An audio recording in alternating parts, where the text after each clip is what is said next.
Alrighty, folks. I don't have a lot of time for intros or get-ups or whatever the hell.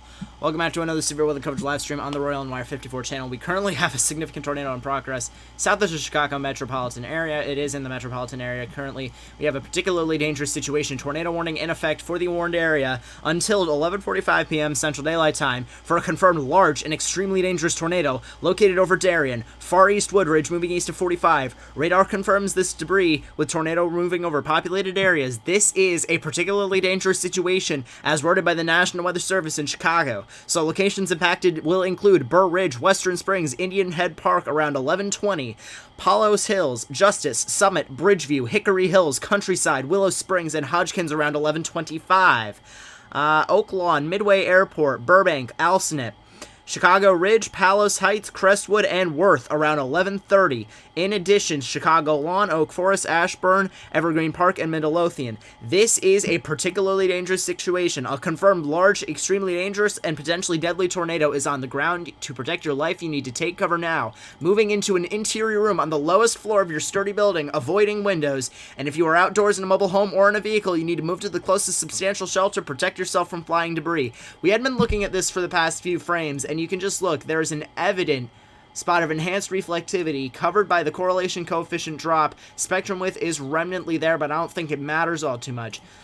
Every other thing here that we have is confirming that this is a large, dangerous tornado ongoing. Tor possible severe warning continues for Cook, DuPage, and Will. I don't know what they're waiting for with, the PDS did get issued, which is the important thing. But I think what they need to do, they need to take into account that this is moving right into Oak Lawn, Chicago Ridge, how much populace there is with this. If I could have anyone, and I mean anyone, mentioning me on Twitter, sending things to me on Discord, with anything you might have going on at this present time, please send it to me. We're going to be here for the next hour or two, just getting information out and getting as much, search, rescue, and assist as we can to the people of Chicago and surrounding areas. Please spread the word of this. Please let others know that this is a significant tornado ongoing for areas downstream, heading into Oak Lawn, Burbank, Palos Hill, etc. Heading towards Winning, East Chicago. If you guys are in these areas, you need to monitor the weather, taking your proper precautions right now. CC is starting to fade a little bit, but it's still definitely there, and it's still definitely strong. I'm going to keep an eye really closely on IEMBot, and I'm going to drop back here to Nate and Mason, who are on Discord with me. Alright, Sure, warning continues. Cook and DuPage. Indeed. So anyone on Twitter, please mention me, send things to me on Discord, just as much information as we could here, as we could get here on this. Detroit, I don't care. So, we take a look at this. I'm gonna go back to velocities here. We're going to track this out here for you guys really quickly. We also do have another tornado warning north of this, up towards the LaGrange vicinity. This is going to be heading off towards Justice, Burbank, hometown, Evergreen Park, within the next less than 15-20 minutes. This is going to be heading off towards U12, coinciding with State Route 43, State Route 21, State Route 50, 79th Street, 87th Street. Anywhere in the South Chicago area needs to be, anyone in the South Chicago area needs to be in their safe spaces. This is a dangerous tornado ongoing. This is a strong tornado ongoing, and people need to get the word out. Anyone who's in around this area, anyone that's basically south, I would say, of the I-55 corridor needs to be in their safe space. This is really not a situation where you can take any chances from how quickly this went from 0 to 100. You can't take any chances with this, and you need to be in your safe spaces. I live in Gage Park. What should I do? Gage Park is where? I'm going to pull up Google Maps here really quickly. I'm trying to find something for you here.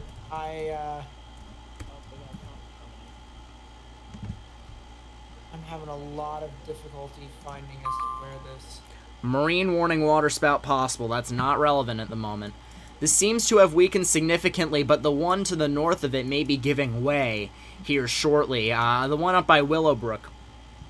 So, Gage Park is east of LaGrange, directly east of LaGrange. Gage Park, you need to be in your safe space now. You may actually be in 2 tornado warnings as we speak. There's 2 rotations right now. The main one down here that is still 81 on top of 15, so it has weakened to a decent degree. However, there's still a lot of debris being lifted. Yeah, Gage Park, you need to be in your safe space. Lowest innermost part of your building, like a bathroom or closet, is Crestwood safe. Crestwood. I would just have to say, if you're in the Chicago metro area, you should be in the lowest innermost part of your building, to be quite honest with you. Correct. Crestwood is south of Oak Lawn. Oak Lawn, yes, you are in the PDS. Be in your safe space now. This is just a recommendation for everyone, just based off of, even if you're not going to be immediately impacted by the tornado, you still have other factors that could contribute to life-threatening conditions, such as damaging winds and upwards of hurricane force that could topple trees and power lines onto houses and stuff like that. And so if you get into the lowest innermost part of your building, away from windows like a bathroom or a closet, that could potentially put you in a better situation for safety rather than, say, being somewhere near a window. Mm-hmm. Yeah. That's the least advisable thing to do at this current moment. I don't care. I don't care if you're trying to get photos of it. I don't care if you're trying to get a visual on it. It is the dead of night. Alright? I'm trying to find something. I don't think I'm dead. Anyone in the PDS, so basically, let's just take a look at the polygon here.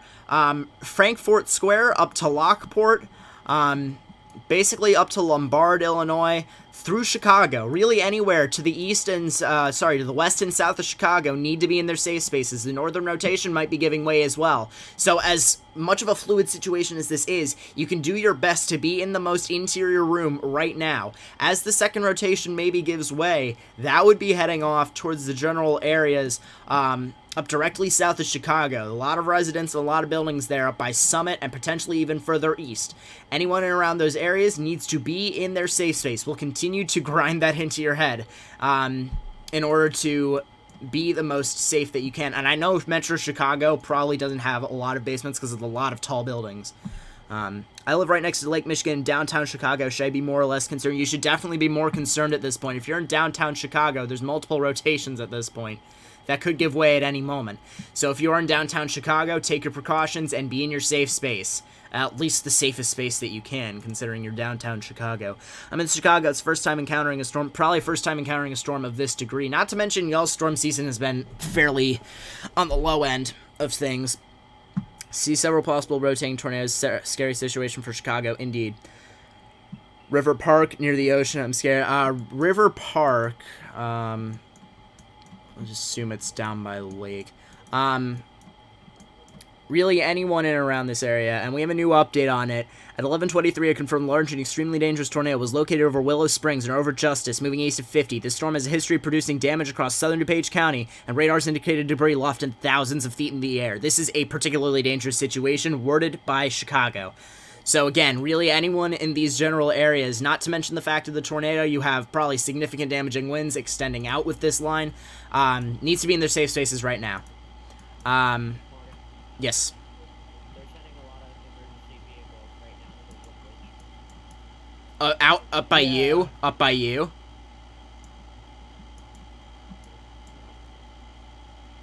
listening to DuPage County Fire and EMS. I will leave that to you. I will leave that to you, quite frankly. If something significant is said, just say break and I'll let you have leeway.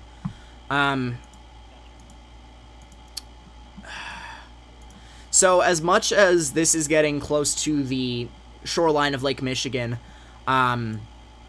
we still don't want to count this out. There are still multiple rotations, particularly right here with the second tornado warning, basically in between the two warning polygons right now. That could definitely produce a tornado as they're heading off towards the just immediate areas south of Chicago along I-90 and along I-55. So again, areas north of Justice, Evergreen Park need to be in their safe spaces. I saw a guy that said Burbank. Burbank, you should be in your safe space immediately. Burbank is right. Burbank, it's right on you guys right now. Now radar does show the debris. The debris has significantly gone down. So that might be the tornado more than likely kind of dissipated a little bit, but that doesn't mean that you guys can let your guard down by any stretch of the imagination. As long as the tornado warning is in effect, you should be in your safe space because, like I said, fluid situation. We don't really know what's going to happen. And Nate was talking about this with me earlier. A lot of vorticity in the atmosphere, and to dwindle that down for people that may not know a whole lot about weather, it means there's a lot of spin and a lot of volatility or whatever it's very volatile. The atmosphere is very volatile at the moment. So, really, this entire line is going to be capable of producing spin-up tornadoes. What? Morgan, I'm going to start labeling. I'm just going to start calling off cities and saying which ones are not in the clear as of right now. Okay. Downtown Chicago, Stickney, Hometown, Evergreen Park, Marionette Park, Blue Island, Robbins, Middleiathan, Harvey, Dalton, Burnham, Whitting, areas along the coast of Lake Michigan from downtown Chicago and further south of that, as well as Cicero, Oak Park, Summit, Oak Lawn, Palos Hills, Palos Heights, Alsip, Oak Forest, Tinley Park, Fernway, Orland Hills. If you guys are in those areas, you should be in your safe space now. Underground or lowest innermost part of your building, particularly a bathroom or a closet with no windows, so you can put as many walls between yourself and this serious storm as possible. As I was saying earlier, I was listening to DuPage County Fire and EMS. They just said 2 significant things: heavy damage in the Woodbridge area. Areas further west of that, like a little bit to the west of I-355, towards like Naperville, and further west of that towards Plainfield. You guys are in the clear for the tornadic rotation, but you do not want to be outside at all. Nate, what was yeah, Mason, go. So 2 things what the scanner just said. Yeah. They just said heavy damage reported in the Woodbridge area, and and 2 buildings have collapsed. They don't know if there's any injuries inside the building. They're checking to make sure right now. And I have an emergency. Mute, please. Mute, please. Thank you. So really, at this moment, I saw someone else in chat. I hear the tornado. Is it still on the ground? You might just be hearing wind, quite frankly, because this has some very strong winds as well. We might actually have another couplet here as well, just north of Burbank. Nate, if you're looking at reflectivity, that's starting to couple on the back end of the storm. Is Lakeside safe? Lakeside should be in their safe space. New severe Blue warning Island here safe. for Central Cook. That's just extending it as it goes offshore. Holy crap. It even looks like the storms don't even want to die as it's getting over the lake, which is concerning, because that's usually what they should be doing.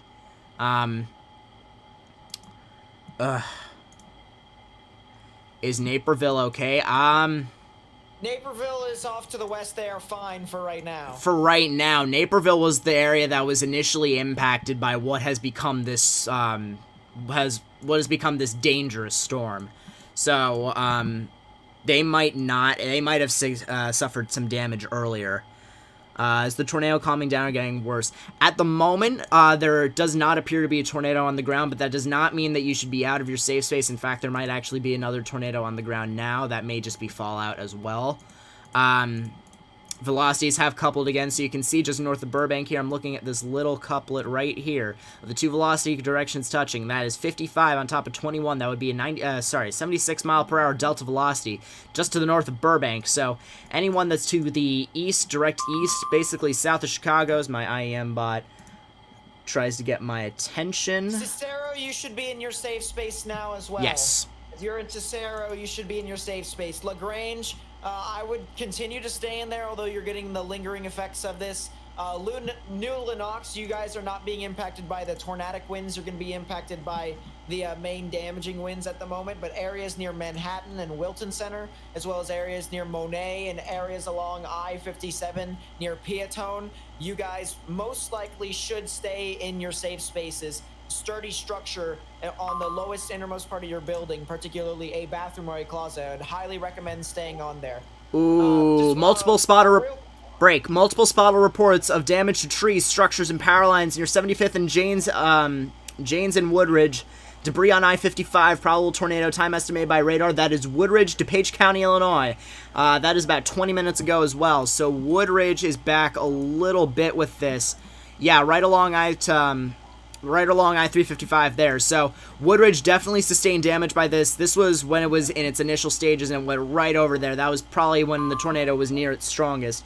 Tornado warning is updated. It continues to be observed, but it cancels DuPage and Will counties, continues for Cook County. So areas like Darien, Lamont, Burridge, Goodings Grove, Homer Glen, and Marley, Wallbrook, you guys are in the clear, but the tornado remains confirmed for areas like Justice, Burbank, Oak Lawn, Palos Hill, Palos Heights, Orland Hills, Orland Park, etc. If you guys are in these areas, remain to be in your safe space. Remain taking your precautions.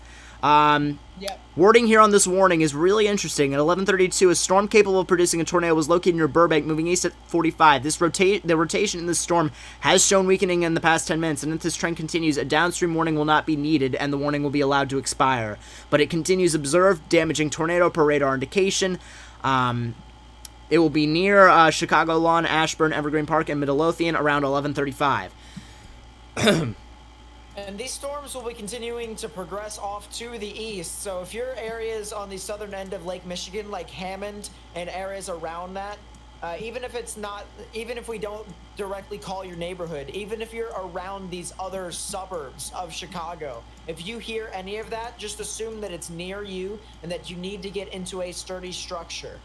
So it's all more or less about how you guys take these next few minutes seriously, because at any instance it could change, similar to how we had that tornado here just a few minutes ago. Let me put it this way, and meteorologists will know what I'm talking about very well. Here we talk about the 25-mile rule with every SPC outlook, like if we're trying to figure out a range of where there's going to be specific locations impacted on a given day. Take this as like a 5 or 10-mile rule. If you're within 5 or 10 miles of any of the locations we're calling out here, you should be in your safe space.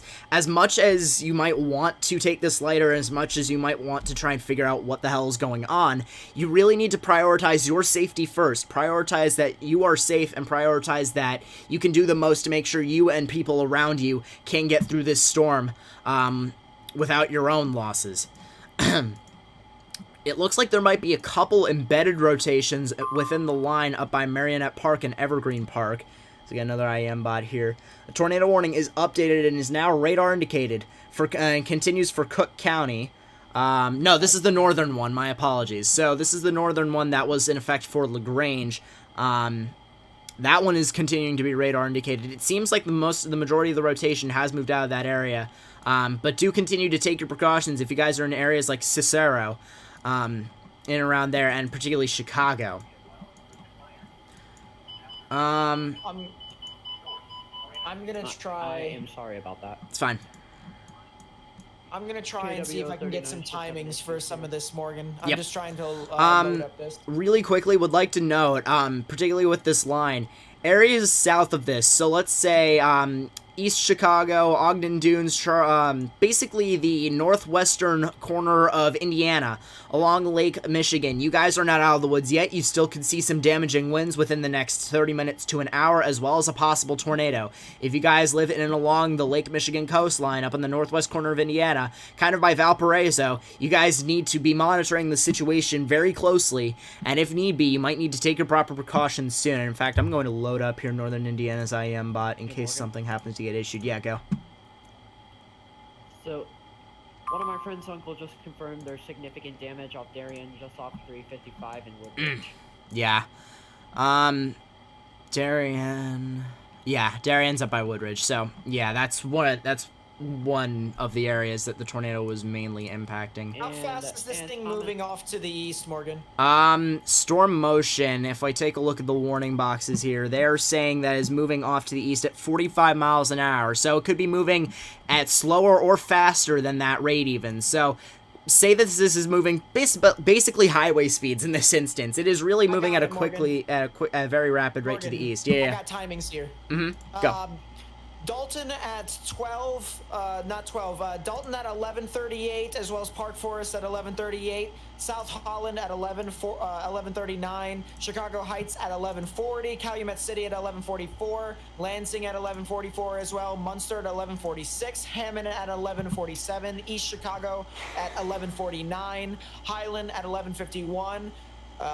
Griffith at 12, at 11:53, I should say. Gary at 11:56. Crown Point at midnight. Maryville at 12:01. Lake Station at 12:04. Hobart at 12:04 as well. Portage at 12:08, I should say, and Valparaiso at 12:19, Michigan City at 12:27. So if you guys live over there, that's the timings for when this line will begin to impact you, and that's how much time you have until you get these big storms that have had a history of creating damage. So if I were you guys, highly recommend you get into a sturdy structure, lowest innermost part of your building, particularly a bathroom or a closet with no windows, so you can put as many walls between yourself and the tornadic rotation as possible.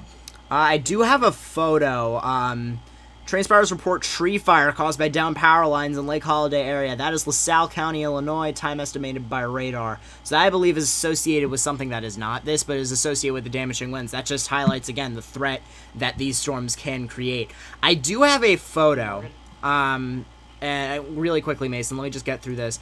I do have a photo, and I don't know how accurate this is, but this shows the tornado potentially illuminated by power flashes. It actually, hold up, let me change to a highlighter here.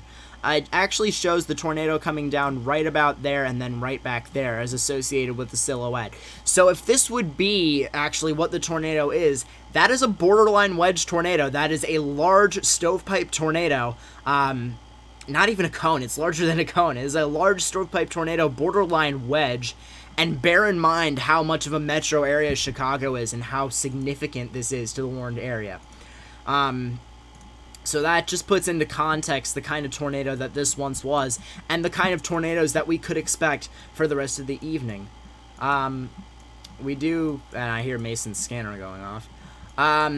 So we also do have some severe thunderstorm warnings on the east side of Lake Michigan for some extra storms that are forming up near areas that are east of Kalamazoo. West of Kalamazoo, my apologies. So really anyone that's basically from South Bend all the way down through Valparaiso, you guys need to be very weather aware at this time. Especially if a situation like this does arise for the second time. Again, we will be here for a long time Morgan, tonight. Yeah. I got something. I'm sending in your DMs. Power flashes. Hey Morgan, can I just say something really Big quick? time activity. Yes, go. So, Thomas Croshaw on Twitter says, according to Scanner, oh man, there's a lot of damage here. We need more ambulances. I have people running towards our ambulance, unable to make it to next call. Resident reports being struck in head by tree that came through a car. There you go. Dude, that thing is wide. That thing was large. Yes, that was a large tornado. John Quill Lane and Woodridge Drive in Woodridge, Illinois. Multiple homes torn apart. That's what we were not looking for here. And when you're talking about an area that is so populous like the Chicago area is, that's just kind of what we're in for here. So areas, like we were saying, south of Chicago, as you're heading east into northwest Indiana, you need to be very weather aware over the next while in case a situation like this does happen to occur again, as there still is the environment capable of doing so. LaGrange, Darien, Woodridge, Bolingbrook, Naperville, Oswego, Plainfield, Platteville, Lisbon, Newark, those areas and further west of that and north of I-80, you guys should hypothetically be in the clear from the tornadic activity, but you guys still could see some damaging winds in upwards of hurricane force, so I'd take this with the utmost caution. and navigate with your caution. Yeah. Reiterating with what Nate said, we do have a new severe thunderstorm warning in effect for portions of northwest Indiana, east central Illinois, including the following counties in Illinois, Kankakee and Will, and the following counties in Indiana, Jasper, Lake, Newton, and Porter. That will be in effect until 1 a.m. Central Daylight Time. For severe thunderstorms located along a line extending from near Whitting to near Elwood, moving east at 35. These storms have a history of producing wind damage as well as tornadoes. 70 miles per hour wind gusts, penny-sized hail, as well as a tornado possible tag. So locations impacted by this do include Hammond, Gary, Portage, Merrillville, Valpo, East Chicago, Schererville, Hobart, Kankakee, Crown Point, Highland, Munster, Bourbonnais, Bradley, Chesterton, Cedar Lake, Lowell, Manteno, Wilmington, and Peotone. If you guys are in these areas or around these areas, like I said, 5 to 10 mile rule in this instance, you need to be monitoring the weather and taking your proper precautions. Is this going to hit Ohio? The remnants of it might hit Ohio later on in the night. It will not be as severe as it is right now. Cicero should be in the clear. Cicero is, yeah. In the clear. Cicero is in the clear at this point. Holy shit.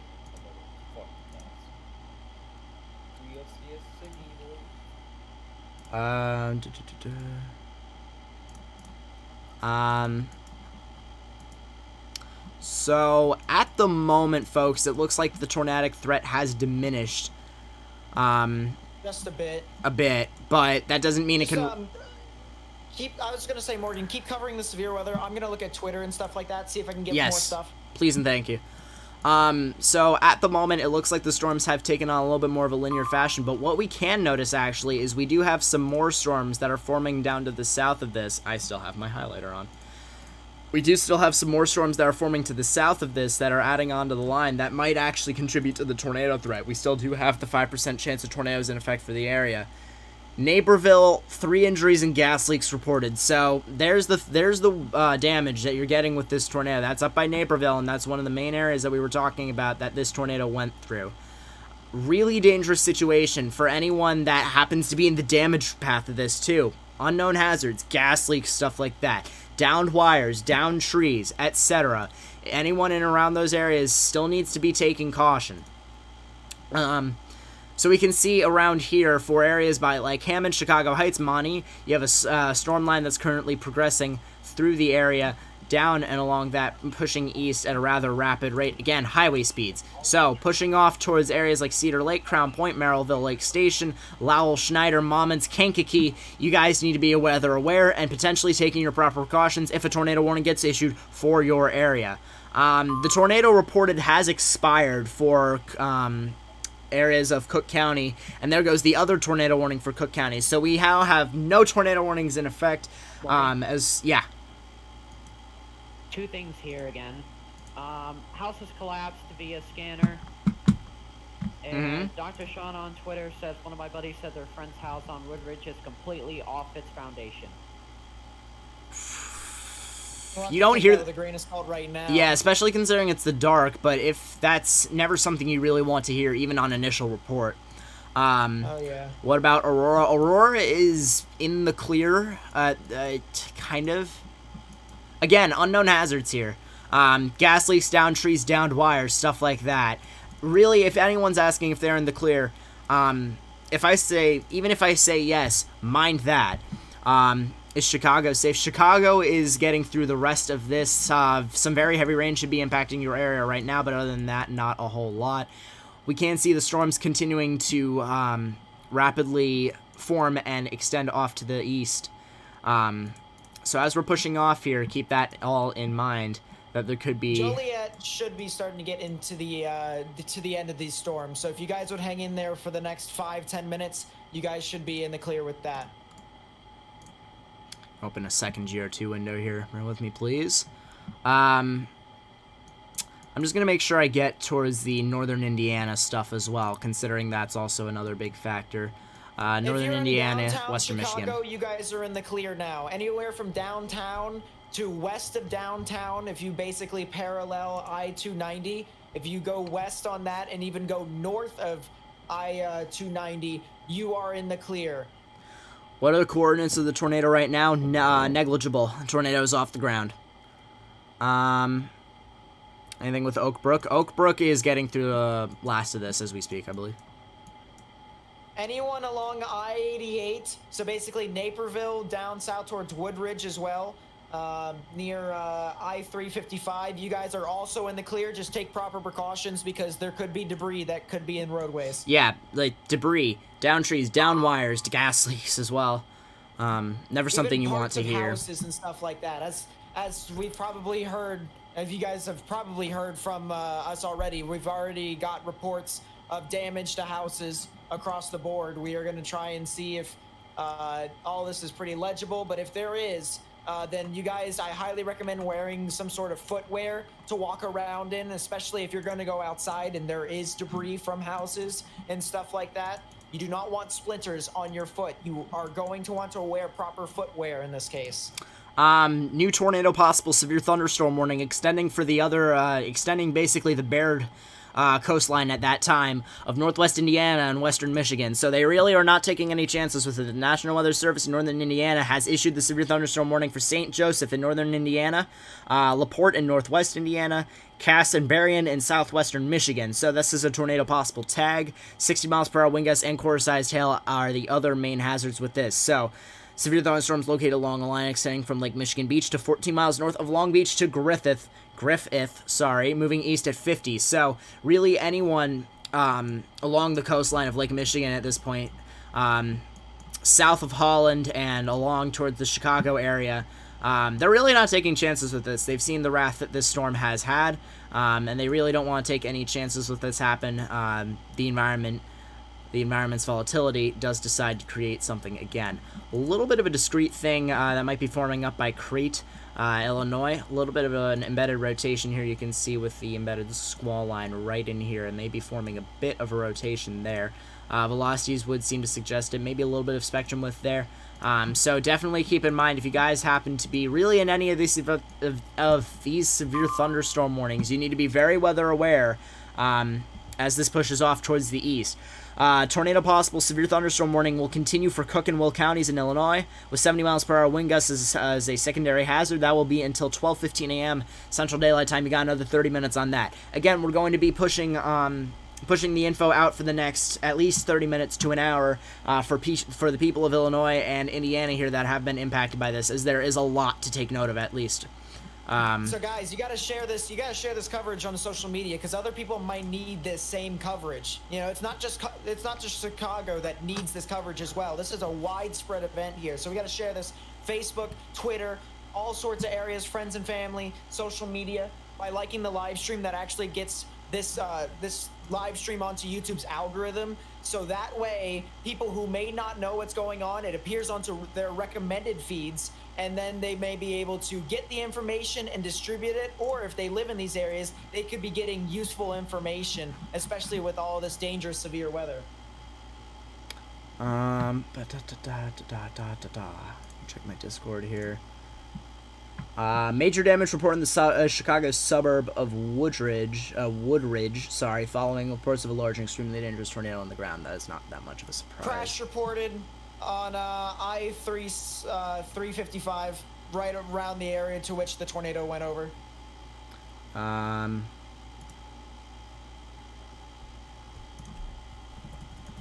right lane blocked to 4. One right lane blocked to 4.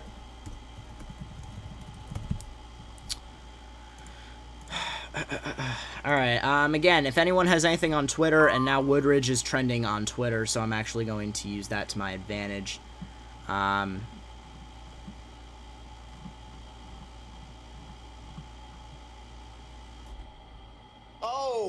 Snapchat, Morgan, go to Snap Maps. Oh boy.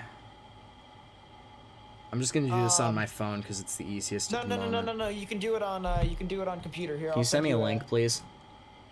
Yeah. You can show that on the stream.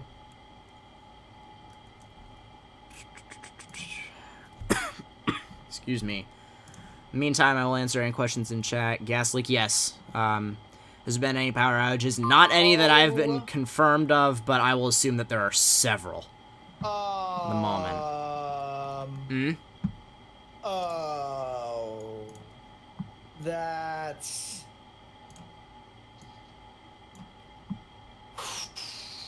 Where do you want me to look? Yeah. Where do you want me to look? I'm just looking anywhere near Woodridge Woodridge? in this instance. And the tone you had, I don't know. That's probably not a good thing.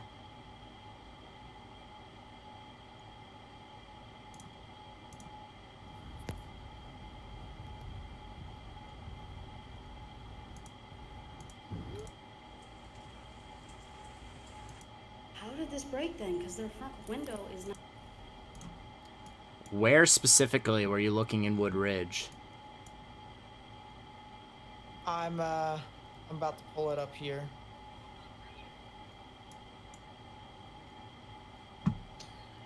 So, it's basically right next to I-355. Yes.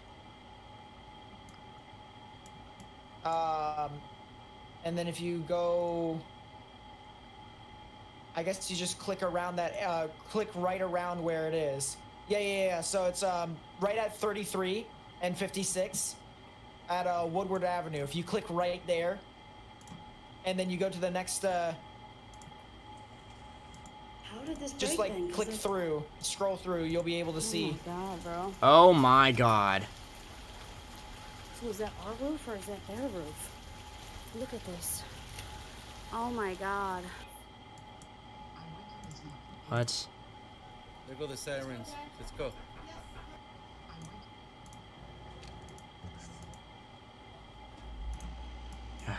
They're shutting down Woodbridge Drive. at Cicero this is time. in the clear. Cicero is in the clear. Mm-hmm. Just to reinforce that, chat.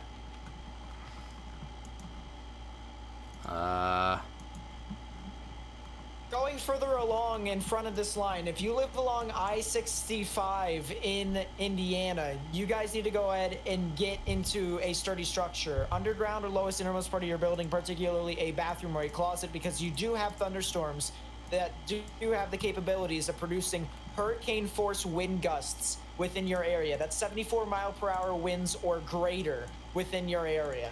I have a little embedded rotation here that's actually looking rather concerning. It is starting to show a little bit of spectrum with it, and actually is starting to also show Joliet maybe a is tad. now in the clear. Yes, Joliet is in the clear, and also maybe a tad bit of correlation coefficient debris being lofted. So I'm just going to do a timing out for this here. US 41, just north of Cedar Lake, going to be impacted by this particular part of the storm in about 5 minutes or so. Areas towards Interstate Route 65 in about 15, 20, really just take the earlier side of that. United States Route 231 by Hebron, as well as State Route 2 in about 20 to 25. Again, take the earlier side of that. Coots in about 30, La Crosse in about 40. So really anywhere that is along this particular area may need to watch out for potential tornadic development. Again, I can't say for sure if this is something on the ground, but what I'm basing this off of here, you see the little appendage that's out here extending out on radar. That is also indicated by the reflectivity, as well as maybe a tad bit of CC there. I'll shift that back a little bit. You can see the same thing. Spectrum width indicating a lowering to the ground. Turbulence to the ground in the form of 16 knots. As well as the very small couplet there, very discrete couplet just to the southwest of Willowbrook, and maybe a little bit of debris being shown there on correlation coefficient. So still a lot to cover here. Yes. Aurora's in the clear. Naperville fire, second alarm on box 2M, mass casualty incident. Ugh. 1801 Kristen CIR for multiple tornado victims. So they said that's reported by the fire scanner? Yes. Yes. That's never something you want to hear, folks. Never something you want to hear. So if I'm looking here... Goodness, I need a new frame. My frame is 3 minutes old. Interesting thing to note, radar is showing a lot of ZDR, which is differential reflectivity, which could indicate tornadic updrafts, with the cells that are initiating out in front. So if any of these storms can initiate and stay isolated and stay discrete, that would be a secondary tornado source. A lot of gusty winds, regardless, up across the board right now for the coast of Lake Michigan. I'm going to switch back over here to Grand Rapids radar briefly. I'm going to real quickly cut in. Areas north of I-80 from Oak Forest and west is in the clear. So if you're in Joliet and further north, you guys are now in the clear. Ottawa, Morris, anywhere north of that, anywhere near DeKalb on I-88, anywhere near West Dundee along I-90 down into downtown Chicago, you guys are now in the clear. Areas south of I-80, you guys are still currently experiencing your strong damaging winds in excess of hurricane force. Correct. Would also like to note, taking a look at Grand Rapids radar, it appears there may be some sort of cell that's trying to form over Lake Michigan as we speak. It would be just to the southwest of St. Joseph. So anyone that lives in along the coast of Lake Michigan, up towards Stevensville, Michigan, Bridgman, Michigan, St. Joseph, Michigan, may need to watch out for a potential tornadic storm moving ashore soon. A lot of storms currently out, and my belt wants to get my attention. A lot of storms currently out in front of everything. The severe thunderstorm warning for Cook has expired. That is old. Penny-sized hail reported in Michigan. That is not relevant at this moment. Oh my goodness, I am bot. Wow. A new severe thunderstorm watch has been issued for portions of northern Indiana. Huh? Did Lance send you another Twitter thing? Did he send you this? Oh my goodness, yeah. As long as you shout him out, hypothetically, I think you're alright. Yeah.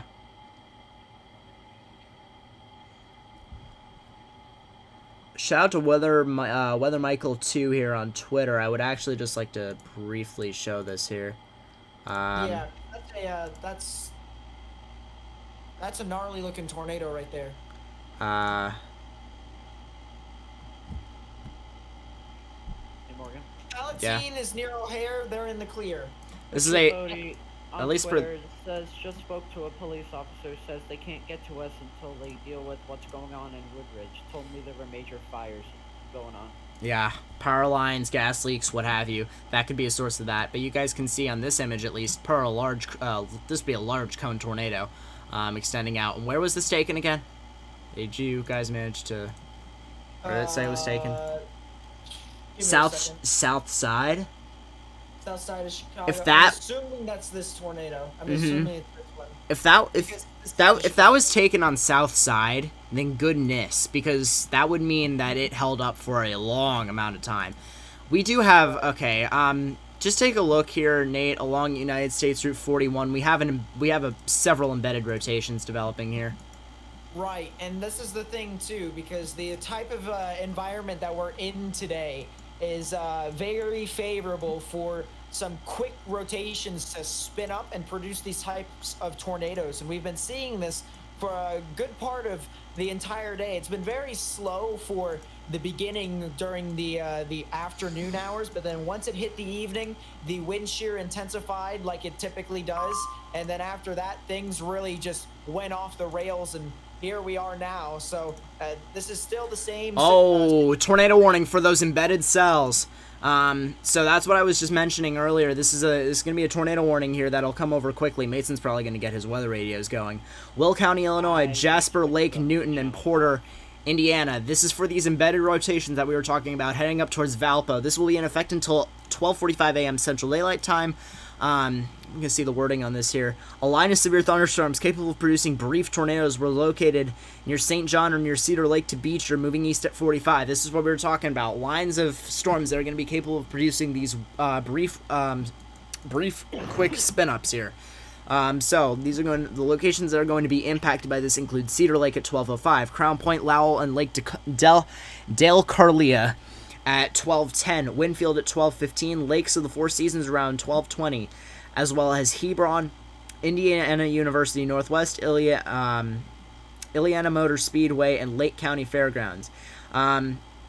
including the following interstates. So if you guys are on these highways, take note. I-80 between 8 and 14, I-90 between 23 and 30, and I-65 between 227 and 260. If you guys are in any of these areas, you need to be taking your proper precautions, getting underground or getting into the lowest innermost part of your building, like a bathroom or closet, an interior room without any windows, so you can put as many walls between yourself and these potential tornadoes as possible, really anywhere from Valparaiso down through DeMott, Rose Lawn, along Interstate Route 65, basically from Lake Station and south to Fair Oaks and Roselawn, needs to be in the lowest, most interior room now. Go, Mason. So, DuPage County Fire Scanner reports power lines down, trees down, and debris everywhere on 75th and James. Yeah. Countryside is in the clear. As I said, anywhere north of Interstate 55, you guys should be fine. Anywhere really north of Interstate 80 at this point. That's South Chicago near Joliet and Oak Forest. Anywhere near I-80 and north of that, you guys should be fine all the way until you get to Hammond. Hammond, you guys are still experiencing those hurricane force wind gusts. And then anywhere further east of that, you guys are currently experiencing the tornadic conditions from the beginning of that line. So if you are in that tornado warning, that's for Will, Jasper, Lake, Newton, and Porter counties. You guys need to go ahead and take your proper precautions. Get underground or get into your lowest, innermost part of your building, particularly a bathroom or a closet with no windows, so you can put as many walls between yourself and the tornadic rotation as possible. There is a new severe thunderstorm watch in effect, and my thing isn't loading, so I can't get to that quite yet. But there are 3 prominent rotations here with this line. Give me 1 second, please, Mason. There are 3 prominent rotations I'm seeing with this line, so I'll go over all 3. The first one, the southernmost one, this is going to be impacting United States Route 41 near Lowell in about 5 minutes, Lowell in about 5 to 10. As well as State Route 2. The intersection is State Route 2 and I-65 in 15 to 20. And again, everyone should be taking the earlier end of these time frames here. Areas south of Hebron along United States Route 231 in about 20 to 25 minutes. Second rotation, that is currently up by Cedar Lake. It's going to go south of Crown Point, south of the intersection of 231 and 65 in about 5 to 10 minutes. Winfield, there goes watch 295. Winfield, south of Winfield in about 10 minutes. Areas northeast of Hebron at the intersection of 231 and 2 in 15 to 20. With this third rotation, this might be heading towards Valparaiso, so this is going to be very important that the people of Valparaiso and Lincoln Hills monitor this closely. This is going to be impacting South County Line Road, as well as Hobart, by the time you're receiving this transmission. Wheeler in about 5 to 10 minutes, State Route 149, I can't read, in about 10 minutes, Valparaiso in about 15 minutes. So, folks of Valparaiso need to be monitoring the weather and taking their proper precautions, as this is a very serious situation unfolding for the folks in and around that general vicinity. Go, Mason. I meant to get to you. So if you look at the Discord group chat of the house I sent, that's the house that reports the mass casualty situation for the tornado victims.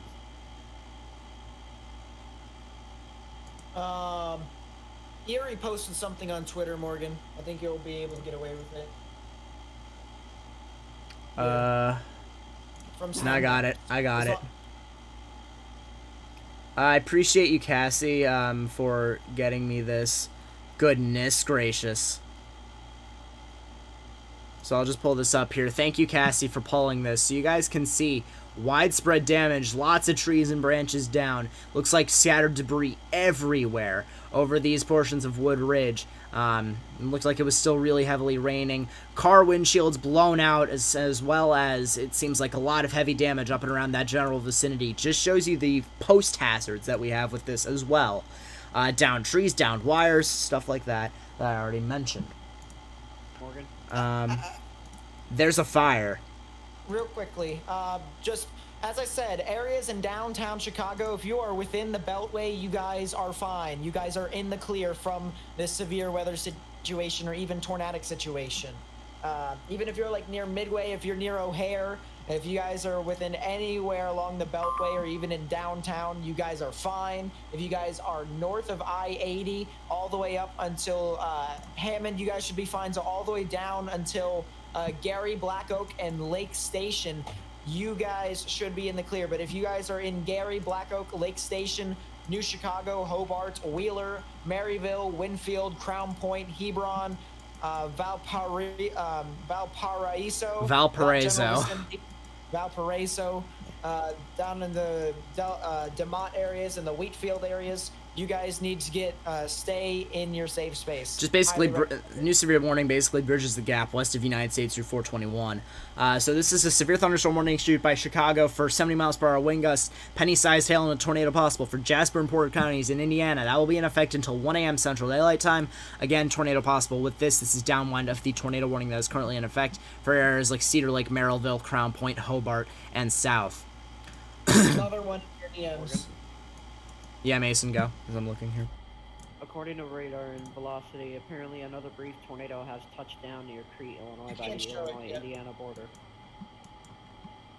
You can't show it on stream, but that just shows you.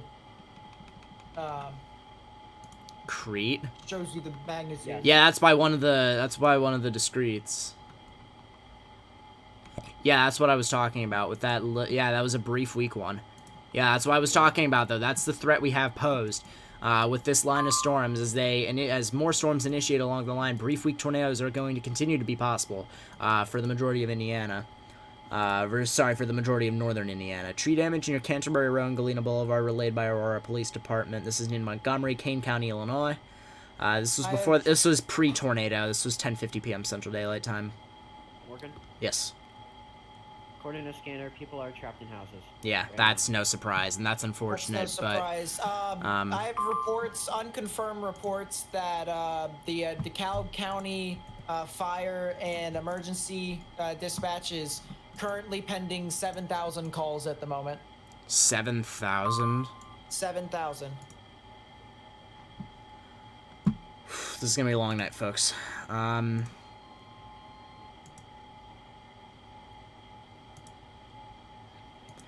Yeah. WX Atlantic did a 3D on this. Debris was lofted over 10,000, or 20,000 feet. Give me a minute here, please.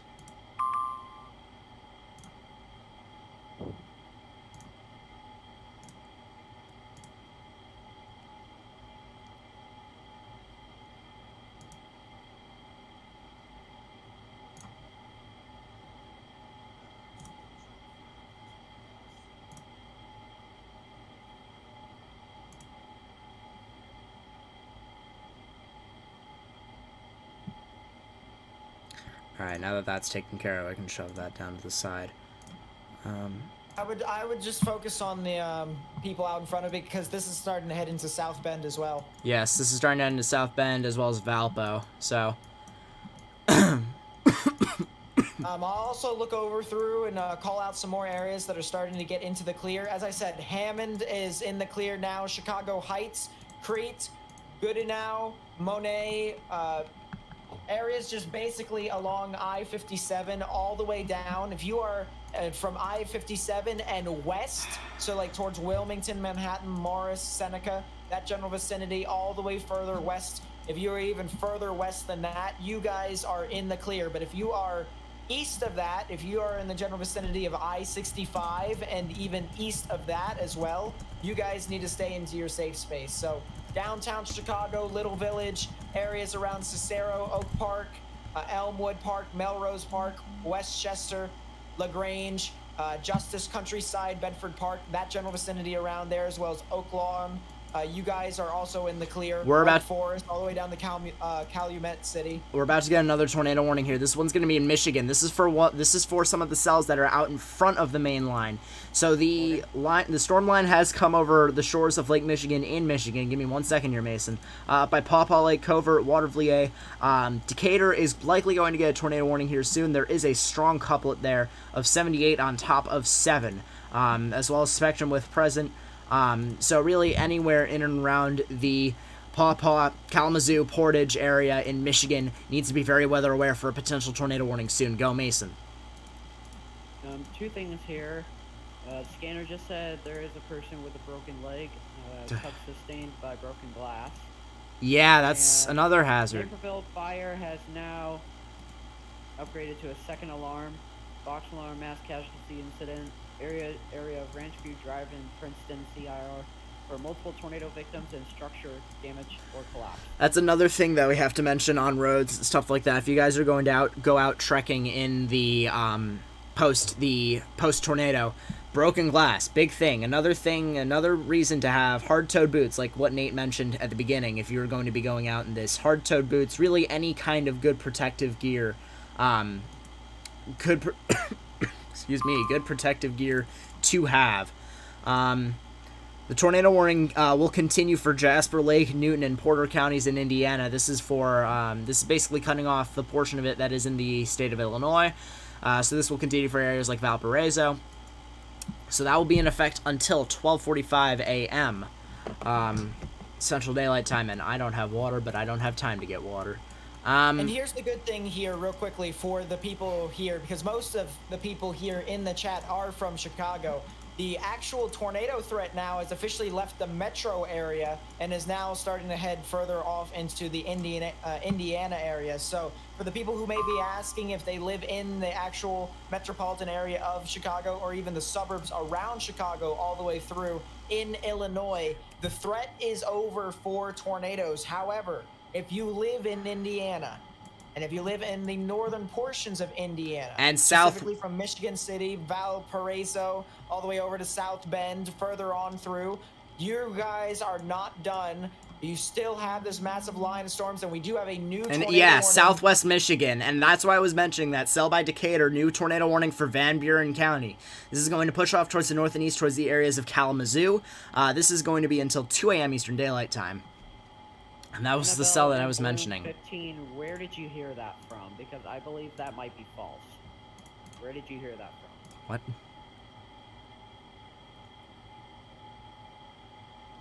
Hear a lot of children die. Not the time to say that, please. So this is a tornado warning in effect for Van Buren County. That will be until 2 a.m. Eastern Daylight Time for a severe thunderstorm capable of producing a tornado located near Decatur, 8 miles north of Dowagiac.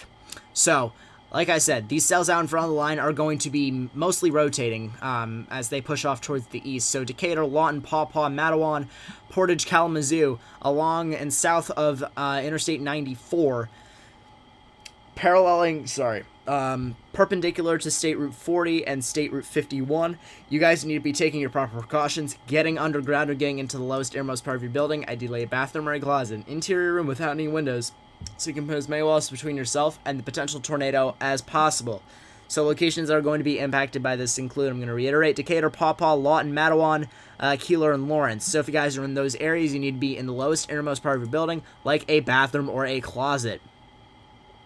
Is there a timestamp of this video where you can see the Naperville tornado coverage? Just scroll back. We started midway in this, and I don't have time to go through and find a timestamp specifically of Naperville. My apologies. But there's a lot to be going on right now. And guys, please, I'm not one to self-advertise, but please continue to share this. There's a lot to go on tonight and a lot we need to get the word out on. I don't know how many other people are streaming this, but that's not my concern. My concern is getting the info out to the people I have right now. So, continue to share this stream on social media and on all social platforms. New tornado warning for Porter County, Indiana. That I believe is the northern end of this. I don't know what that is, and my radars aren't loading. And this will keep going over and over and over again, guys. As we mentioned before earlier, the environment is volatile enough to where you guys could get these quick little spin-ups within this huge line of thunderstorms that could produce brief but strong tornadoes within some of this. And so you really have to pay attention to the National Weather Service here and really heed these warnings, because you don't know, especially with it being the middle of the night. It's midnight for all of us here. This is the middle of the night. It is dark. There may be some lights from the actual city, but that won't really matter all too much because you have a lot of rain. It's midnight. It's dark outside, and so you won't be able to see these tornadic storms form. You won't even be able to see the tornado come if it does form. So you need to heed the warnings from the professionals of the National Weather Service. If they issue a tornado warning and you are in one of those counties, don't think twice. Get into your safe space, underground or lowest innermost part of your building, particularly a bathroom or a closet with no windows. For anyone who's reporting false information, you will get timed out by my YouTube moderators. Please and thank you, don't do that. Not the time. Tornado warning here for Porter County. That will be in effect until 12:45 a.m. Central Daylight Time. Just let me get through this, Mason, and then you have the floor. So this is for a severe thunderstorm capable of producing a tornado located near Chestertown. So this is one of the more discrete rotations that we have just north of Valparaiso. Locations impacted will include Crocker, Chestertown, and areas west of Westville. There actually isn't many areas impacted by this, thank goodness. I-90 between 27 and 37 is impacted. I-94 between 26 and 30, and near mile marker 32. If you guys are in that area, you need to be taking your precautions, getting underground and getting into the lowest airmost part of your building, particularly a bathroom or a closet. Little Park, Illinois did not get it. It went right around us. You're lucky for you. It's not the same case for a lot of people. Is it hitting Joliet? Joliet is clear. Peoria, Peoria is fine. I don't have the time to check that at the moment. Peoria is completely clear. Completely. Let's get some timings out for you guys on this new tornado warning that is up just south of Chestertown. If I do this correctly here. This is heading off towards the north and east, so this is going to be heading off, this is impacting State Route 49 as you're receiving this transmission. Laporte, which is a little bit of a bigger area, in about 15 minutes, as well as the United States Route 35 and State Route 39, up towards Rolling Prairie and New Carlisle in about 20 to 30 minutes, paralleling United States Route 20 up to that point, and then it will be heading up towards South Bend, a notably populous area, in about 35 to 40 minutes. If you happen to be residing in and around those areas, you need to be very weather aware at this time, taking your proper precautions when told to do so by the National Weather Service. I'm going to check back up on this tornado warning cell by Decatur. It does look like it still has that rotational characteristic that it did when it went tornado warning, so 67 under 13. A little bit weaker of a delta velocity, ranging around 50, but still definitely no excuse to not be taking your precautions if you're in Paw Paw, Matawan, or Lawton, especially Decatur. State Route 40, up and around that general vicinity. It does look like we have a bunch of embedded rotations with the line that has come on to the shores of southwest Michigan, heading up towards Kalamazoo. So really, anyone that happens to be in any of southern Michigan, basically extending south of Grand Rapids, basically on a parallel longitude line with Detroit, needs to be very weather aware throughout the next several hours. And khaki is in the clear. Whoever asked. Mason, go. Stolders on Twitter said breaking news coming out of Naperville, mass casualty incident declared after a large tornado ripped through the Chicago suburbs. Remember to check your sources.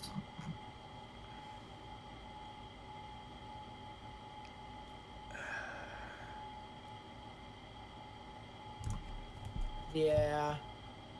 I mean, it's really unfortunate too. This is the reason why I was saying, Morgan. I was saying, dude, with helicity like this and how the veering favors this, with storm motion heading southeast, but the veering very strong coming from the south, it most likely should have went as a tornado watch. And Not even that it would have mattered all too much because the warning, the National Weather Service did a very good job with the warnings with tonight. Chicago did excellent. Chicago did all they could. It was well ahead of time, like probably 10 minutes ahead of the actual area to where it produced the tornado. And that's well enough time for someone to get into their safe space if they heeded the warning. It's all about how people interpret it. If it goes through one ear and out the other, then that's not the National Weather Service's fault. If you hear a warning from the National Weather Service or the Storm Prediction Center, you heed it. Speaking of Storm Prediction Center, I never went over that watch, so Nate, finish and then I will.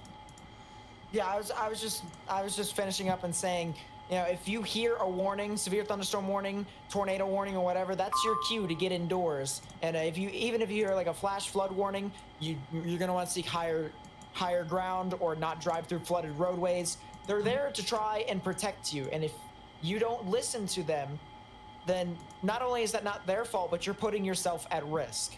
And so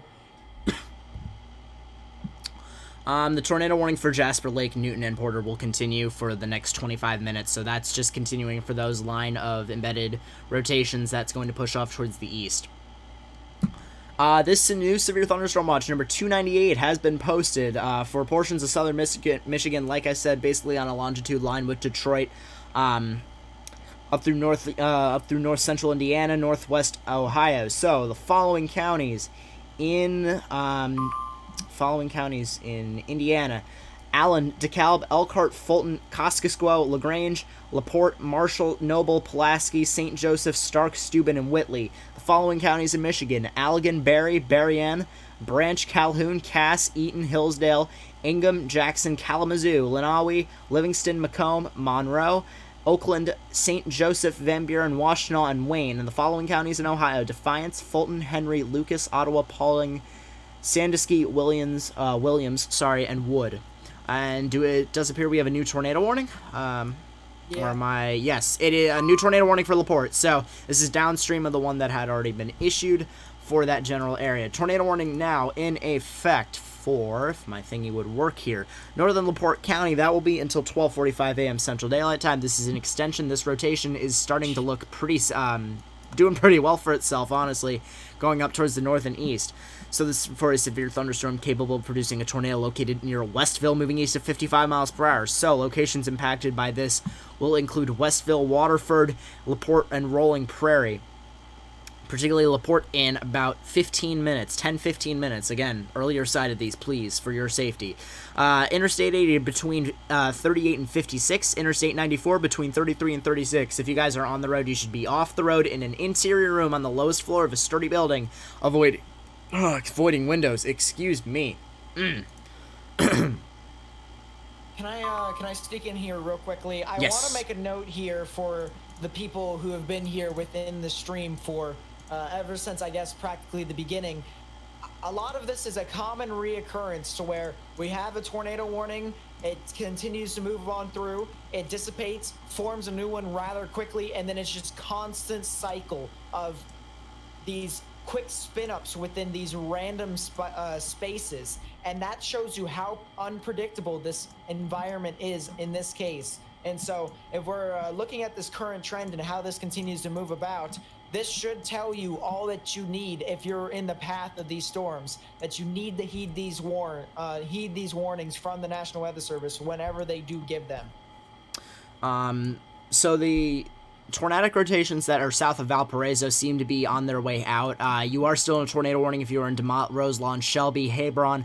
So please remain in your safe spaces for the next 20 minutes or so if you guys are in those areas. Laporte, in particular here, which is one of the main areas, needs to be in their safe space now.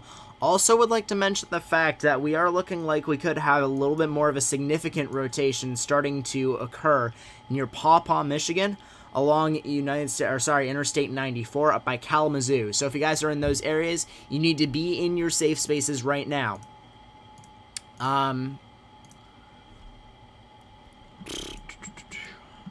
Trying to see if there's anything out ahead of that that might be rotating to tornado warning standards, and it doesn't appear that that is the case, which is good news. I'm seeing a lot of pictures of pieces of roof across the board here within Woodridge. I'm just seeing random pictures.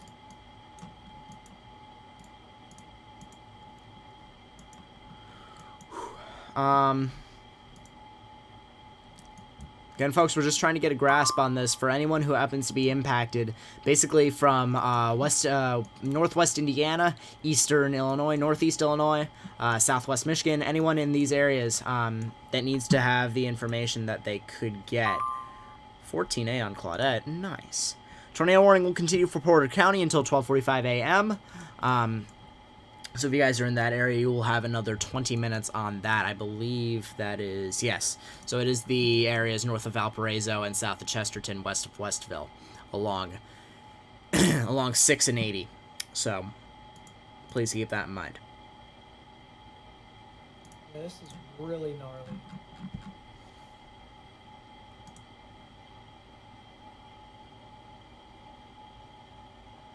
Oh. Just heard scanners say when I was listening, found a person in the street here, no pulse. Ugh.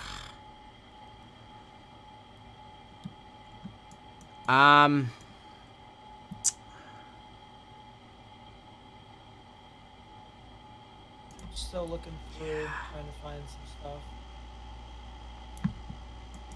CC? Someone saying CC? I don't see nothing. Unless you're talking about the northern one, in which that seems to be... I don't think that's CC. Both of these rotations do look interesting. The one up by Lawton and the one up by Lawrence. Both of them look really, really interesting. So we'll have to monitor those closely. Morgan? They might be embedding themselves. What? You're talking about the stuff in Michigan, correct? Oh Or goodness, new tour. Goodness. Are you taking a look at all the stuff in Michigan? Because Yeah. all the lines even to the rear of it, especially that one with the new tour right there, actually in between the two polygons, the sister lakes. That one probably could go. All right, I'm gonna have to try the triple point of radar setup here. Lot, North Indiana, and Grand Rapids. So, new tornado warning has been issued for Cass County in southwest Michigan, St. Joseph and Berrien counties in southwest Michigan. That will be until 2 a.m. Eastern Daylight Time for severe thunderstorms capable of producing a tornado located along a line extending from 6 miles south of Hartford and near Buchanan, moving east of 45. So they're just saying this entire line could be capable of producing tornadoes at any given point. I can definitely see where they're coming from here, looking at the radar from northern Indiana. So locations impacted by this will include Niles, Marcellus, and Cassopolis, Cassopolis, or whatever the hell you want to say, including areas that are north of Niles along United States Route 33 and 31 as you're receiving this transmission. State Route 51, Paucagon Highway, State Route 62, State Route 60, that's also 62. It's also 60. Up by Marcellus, you're going to be talking about State Route 40. If you guys are in any of these areas, you need to be taking your proper precautions. Get underground or get into the lowest, innermost part of your building, like a bathroom or a closet. It looks like there is one particular interesting spot just southwest of Decatur, looking at northern Indiana's radar, on reflectivity and on velocity. So we're going to monitor that. But really, anyone, it's almost littering the points, from south and west of Kalamazoo to the border of eastern Illinois and northwest Indiana. If you guys are in any of those areas, it seems like you are almost in a tornado warning as we speak. That's just the environment we're working with here. Highly sheared, with a high amount of vorticity as well. That's what this is going to lead to. Oh yeah, and for the weather enthusiasts out there, for the weather people who know a lot about the environments and how they work, the storm relative helicity from 0 to 1 kilometer above ground level is 246 meters squared per second squared. That 0 to 1 well is above enough. Well above enough for a tornadic environment.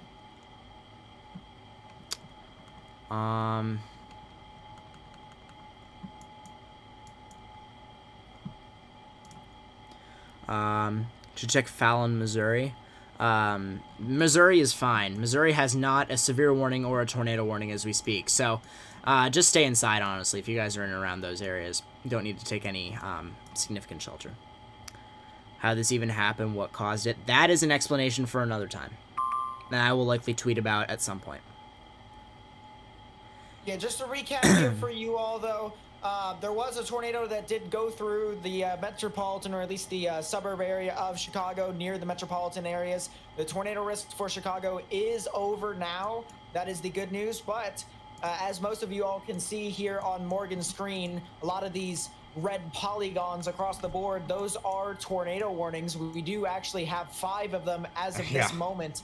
And so a lot of activity here still ongoing, and it still could be impacting places even further along, like Kalamazoo, South Bend, even Fort Wayne and stuff like that. There even is so much more activity even other than just the tornado warnings. You do even have some damaging winds not associated with the tornadoes that could be in upwards of hurricane force. So on top of the chances for tornadoes, even if you're not going to be directly impacted by it, you still could be getting hurricane force winds within your area. So it's all the more reason for us to reinforce the narrative of you all to get into a sturdy structure and get into the lowest, innermost part of your building, particularly a bathroom or a closet with no windows, so you can put as many walls between yourself and this serious storm system as possible. Tour possible for Kalamazoo, as well as a giant severe thunderstorm warning with tornado possible tag, extending from basically Rochester, Indiana, up towards South Bend. So we're going to get through this here really quickly. I will get through the Kalamazoo one after I get through the bigger one first. We have higher priorities here. So, severe thunderstorm warning has been issued, and listen for your county here. The following counties in Indiana: Western Elkhart, St. Joseph, Pulaski, Fulton, Stark, Marshall, Laporte.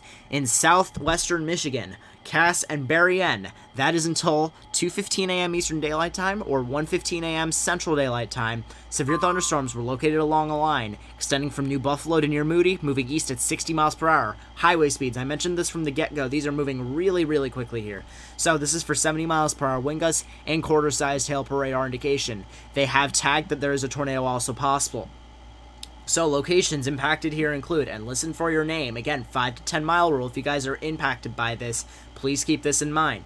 South Bend, Elkhart, Mishawaka, Michigan City, Laporte, Niles, Plymouth, Napanee, Rochester, Westville, Bremen, Buchanan, Knox, Georgetown, Winnemac, Trail Creek, Granger, Simonton Lake, Gulliver Park, and Osceola. And we have a new tornado warning now, 6th tornado warning on the board now.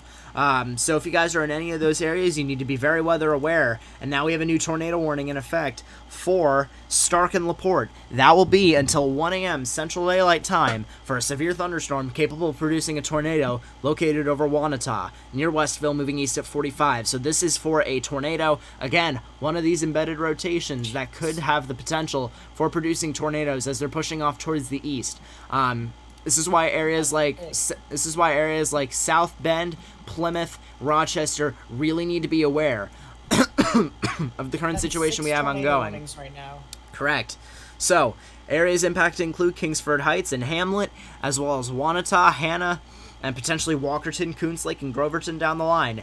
This is going to be paralleling United States Route 30 to the north and United States Route 6 to the south until it hits the bend at Kingsbury, and then it'll be perpendicular with United States Route 35 as it gets towards Kingsford Heights. If you guys are in this area, you need to be taking your proper precautions, getting underground to get into the lowest airmost part of your building, ideally a bathroom or a closet, an interior room without any windows so you can put as many walls between yourself and the potential tornado as possible. This is moving directly east. This is going to be heading towards Kingsford Heights, 5 to 10 minutes. Walkerton in about 15 here. Again, earlier side, please. Tornado warning will continue for Laporte. That will be until 12:45. Possible severe warning for Calhoun. So everything here at this point seems to be tornado possible or tornado warned, which is signifying the kind of situation that we have ongoing right now. So now, the severe thunderstorm warning for Kalamazoo will contain areas like Kalamazoo, Portage, Vicksburg, Galesburg, Schoolcraft, Climax, Richland, Comstock Northwest, Westwood, Gull Lake, Fulton, Augusta, Oshtemo, Comstock, and Scotts. If you guys are in those areas, you need to be very weather aware, as there are several storms that could be pushing off towards your area capable of producing tornadoes. A new severe thunderstorm warning here for areas like Marshall, Tecumseh, and Athens. So, severe thunderstorm warning here for Calhoun County. That will be until 2:30 a.m. Eastern Daylight Time, including areas like Albion, Marshall, Battle Creek, Homer, Union City, Burlington, Marengo, Athens, Tecumseh, Pike Creek, and Ceresco. So if you guys are in those areas, keep that in mind. The tornado warning has been canceled for Jasper, Lake, Newton, and Porter, so that was the larger line. It's this warning polygon right here, including Demont, my apologies, and Hebron. That has been canceled, so the National Weather Service in Chicago has deemed that that is no longer capable of producing, at least it appears that it is no longer capable of producing a tornado. Just because a tornado warning is not issued does not mean a tornado cannot happen. But it just means if there is not one issued, that there is a lower chance of one happening. That's what the TOR possible tags are for on severe thunderstorm warnings. So you can see, it's just these isolated cells out in front of the line. All of these are going to be tornadic to some degree. Whether or not they drop a tornado or not is different. But, please keep this in mind if you happen to reside in any of these areas. Cassopolis, Marcellus, Vicksburg, Decatur, Paw Paw, Kalamazoo in particular, Laporte, Kingsford Heights, Hanna, Plymouth, South Bend. South Bend, very important that you guys monitor that. Tornado warning for Porter County has been canceled, so that takes another one off the board. That is the one that's towards the west, just to the west of Westville, because that has moved out of the area at this point. Yeah, Nate? Real quickly, someone asked about Bass Lake. The damaging winds most likely will head off into your general vicinity here relatively soon. Even if you're in areas near North Judson, Denham, Knox, Monterey, Culliver, Argos, Plymouth, Tierner, Walkerton, North Liberty, La Paz, Lakeville, areas near Hamlet, Kingsbury, Laporte, that general vicinity, all around there, even up to South Bend, as Morgan has mentioned. You guys will most likely see some strong damaging wind gusts and the possible threat of a tornado, maybe even 2 in some instances, with how quick these rotations have been spinning up rather rapidly. So, as I said, with these warnings from the National Weather Service, you really need to heed them. And as soon as they issue them, you need to have a plan of action to get into some sort of sturdy structure or building and get into the lowest innermost part of it. Northern Indiana's radar is showing a lot of stuff up by the Michigan side of things, but quite frankly, that's a bit further away, so I don't think I believe that quite as much. East Grand Rapids. Yeah. And Grand Rapids does show those 2 rotations still definitely being present as we speak. So there is still a lot to take care of. I'm not heading off tonight until we have no tornado warnings on the board. I'm not getting off tonight until I make sure that most everyone is taken care of that is tuning into this stream right now. I really appreciate the support that we have going on this. Continue to spread the word, please, and get the word out for people that might be impacted by this so we can get as much info and help out to people as we can. Major damage and fires reported in Woodridge due to the tornado. Yeah, I saw a picture of the fires. That's really unfortunate. The secondary hazard there being the fire. That's not what I wanted. The tornado warning for Burren, Cass, and St. Joseph will continue. So that is the southern warning. That is going to push off towards Cassopolis, Vidalia, and Marcellus, and potentially even Three Rivers down the line. So the tornado warning will remain in effect until 2 a.m. for Burren, Cass, and St. Joseph counties. Severe thunderstorms capable of producing severe thunderstorms located along a line capable of producing tornadoes were located from Decatur to Niles, moving east at 45. So there's a bunch of them at this point that they're saying that could be capable of producing brief spin-up tornadoes. You can just see in the reflectivity structure here. Could be one here, could be one here, could be one here, could be one here. This is what they're talking about. It's all individual cells that are marching along the line in the form of an MCS.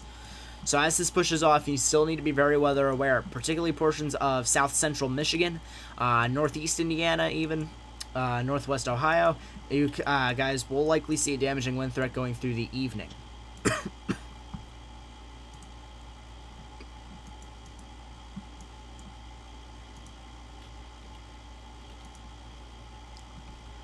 We might have had another brief tornado on the southernmost warning up by Kingsborough Heights. There's brief CC and weak CC, but that's the kind of nature that these storms would have. And spectrum width, in fact, did show a dot there a minute ago in correlation with that. So there might have been a brief weak tornado up by Wellsboro. Can't really tell, especially on radar images. We can't really tell this. So bear that in mind. Main areas being impacted right now: Kingsford Heights, Laporte, Rolling Prairie, Cassopolis, Vandalia, Marcellus, Pawpaw, Matawan, Lawton, and potentially Kalamazoo. Kalamazoo down the line. Goodness. Please bear that in mind as that pushes off towards the east, that you guys may be getting impacted soon by some significant severe weather. Nate, can I let you take over the speaking for 2 minutes here? Right. Do you want me to share my screen or anything? No, you don't need to. I just need to go get water really quickly. My throat's starting to die. Yeah, that's fine. So just a reminder to you all, this is still an ongoing event for severe weather with at minimum damaging winds across the board and upwards of 60 miles per hour, some of which could even get up to hurricane force winds and upwards of 74 miles per hour, maybe even higher in some isolated spots, as well as the threat for some isolated tornadoes within the line here. The environment is volatile enough for there to potentially have those quick spin-up rotations that could potentially produce tornadoes, similar to which were actually spawned over towards Chicago. We even have had some tornadoes earlier on today in Iowa from the same system. And so this is a long tracking event, more or less, of a long history of these conditions from tornadoes and damaging winds across the board, even spotty hail in some spots, but that's not the major threat. The major threat here is the strong damaging winds on a widespread scale, as well as the threat for tornadoes within that line, especially how we do have 4 tornado warnings at the moment, 2 of them of which are in Michigan. The other 2 is in northwestern portions of Indiana. And so if we quickly just go into talking about a couple of them from north to south, this is a tornado warning here for Buren County, and that'll be in effect until 2 a.m. Eastern Daylight Time. If you live near Paw Paw and Lawton, this will be around your area at 1:35 a.m. Eastern Daylight Time, and Matawan at around 1:45 a.m. Eastern Daylight Time. So please take your proper precautions with that. There's also another tornado warning just barely to the south of that. This is for Cass, St. Joseph, and Berrien counties, which will be in effect until the top of the hour as well. And if you live areas in Marcellus and Cassopolis, the Cassopolis areas, you guys also need to go ahead and take your proper precautions and get into your safe space with those storms. And then if we go to the second lowest tornado warning here, this is for Laporte County, and that'll be in effect until another couple of minutes. Actually, it'll be in effect until 12:45 a.m. Central Daylight Time. And if you're in some of these areas here in Laporte County, I highly advise you all to go ahead and take your proper precautions. You even have another tornado warning that's off to the southern portion of the county, as well as for portions of Stark County, which will be in effect until the top of the hour as well. And so if you live near Kingsford Heights, that'll be around your area at around 1:45 a.m. Eastern Daylight Time, and then Hamlet at around 1:50 a.m. Eastern Daylight Time. So you guys really need to monitor this situation very closely, and even areas out in front of it further along, South Bend, Plymouth, Rochester, areas further along towards Centerville in Michigan, as well as Vicksburg in Michigan, Constantine in Michigan. You guys could potentially be impacted by these storms within the hour. The tornado warning for Laporte has expired. Funny enough, as you said that, Nate, it did happen to expire. So the one remains in Indiana for Kingsford Heights and vicinity. That will be until the top of the hour, like he said. Then pushing off to the north, that's really where the main tornadic threat still lies, in my honest opinion, because there are some isolated cells that still exist up and along that general vicinity. The new day 1 convective outlook is out. Nate, I'll leave that to you, honestly, to look at that, because that does interest me, but that's not my main priority at the moment. Yeah, I'll tell you what all is happening from it in a bit. And there goes my IMs. So, we still do have these 2 tornado warnings in addition to the one south I just mentioned, for areas like Cassopolis, Marcellus, Decatur, Matawan, Lawton, Paw, potentially heading off towards Kalamazoo in the near future. And I think that actually is going to be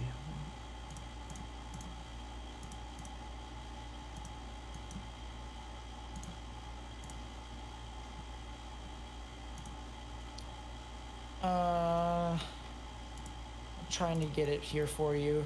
It's slight risk. I'm not sure if it's been extended further, but it goes to central West Virginia, also goes into northern Virginia, and portions of Maryland. It also goes into extreme northeastern portions of Kentucky. It has been extended. It has been extended big time. How much of Pennsylvania is in it now? That actually interests me. I believe it's all of Pennsylvania. Wow. Except for the except for Philly. That's a big extension there.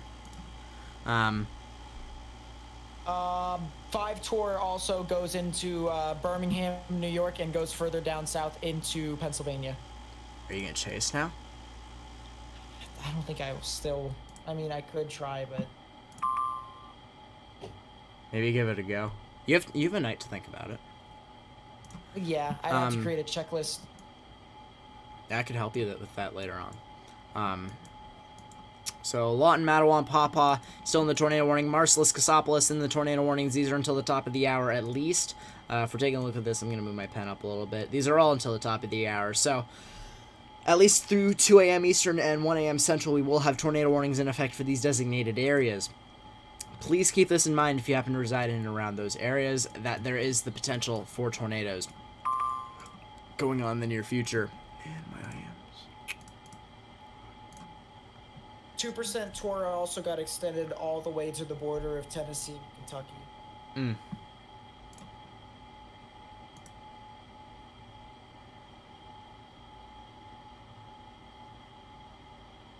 Yeah, this is tonight. This is a pretty widespread event. Even though there's only 3 tornado warnings now, only half of the amount that we had about 15-20 minutes ago. Still, there is the threat for some quick spin-ups within the line here, within the line of thunderstorms, strong thunderstorms that could produce some damaging winds and upwards of hurricane-force winds. And upwards of 74 miles per hour, which is pretty insane to say the least, because we had our first tropical system that made landfall just a couple of days ago, and it was only a tropical storm. It had 45 mile per hour winds or 40 mile per hour winds at landfall, and so somehow these storms up here in Michigan and Indiana, these ones are actually doubling the actual intensity of that tropical system. So just to show you the sheer magnitude as a comparison, more or less, you had your tropical storm that made landfall in Louisiana and moved on through, and now you have these strong storms that are moving on through into the Great Lakes vicinity, further about into the Ohio River Valley.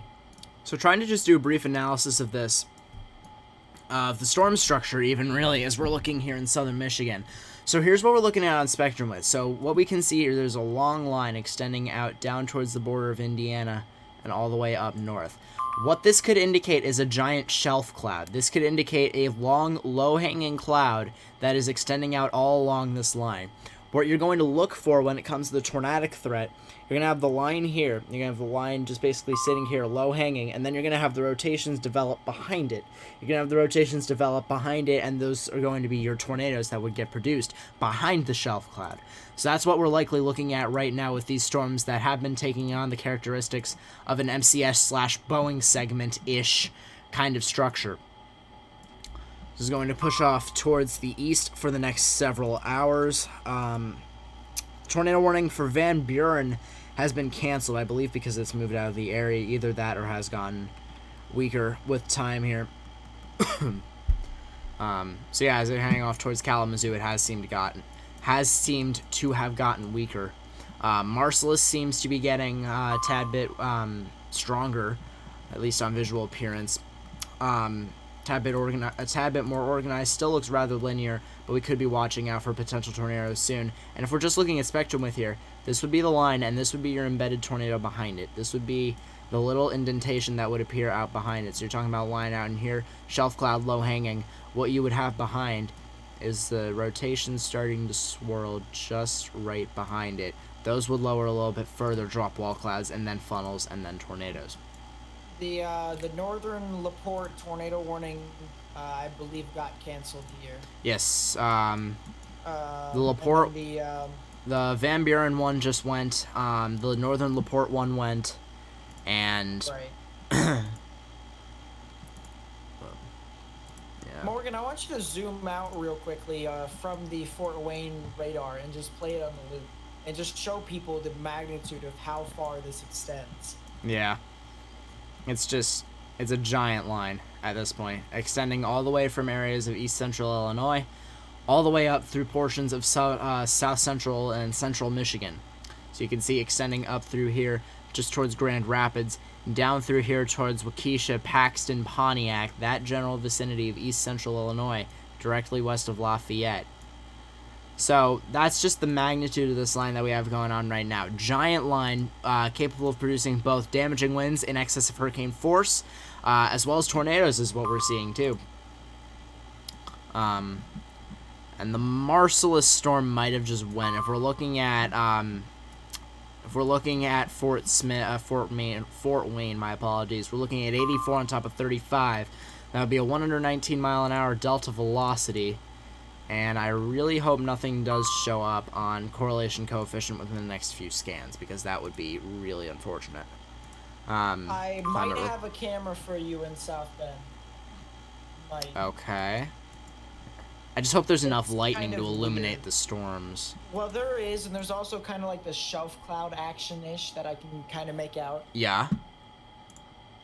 The only issue is that this website's really finicky. It's the WSBT 22 CBS. Caden KDTX at 88 mile an hour _ EF5 on Twitter. Word of mouth is people being impaled by trees due to the Woodridge tornado. Are you kidding me? Ugh.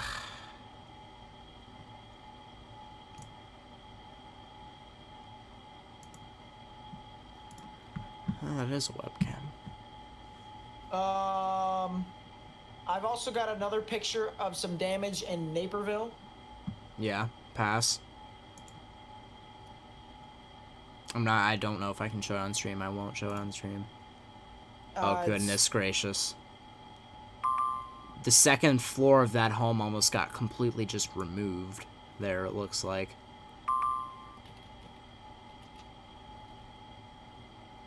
Goodness gracious. Tor possible severe thunderstorm warning will continue for Kalamazoo. That will be until 2:30 p.m. Or sorry, 2:30 a.m. I said p.m.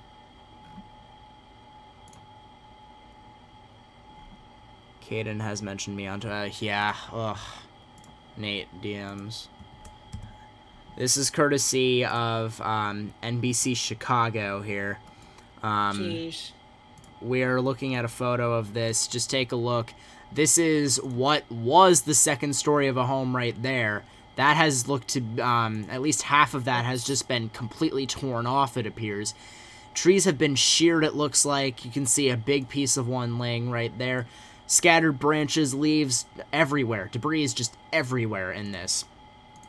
So that's just the kind of magnitude that that had as it was pushing through that general area of Woodridge.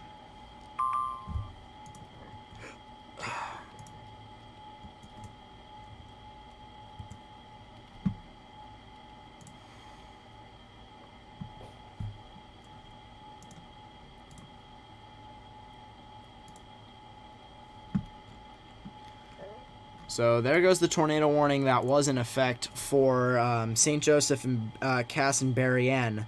Oh,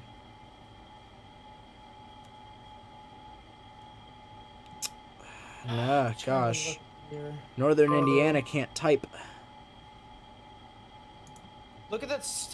Look at that line that's over in Michigan and how it's starting to really bow out now. Yeah. A lot of strong gusting winds right within the tip of it. You can Yeah. see how it kind of arcs a bit more, and that arcing characteristic.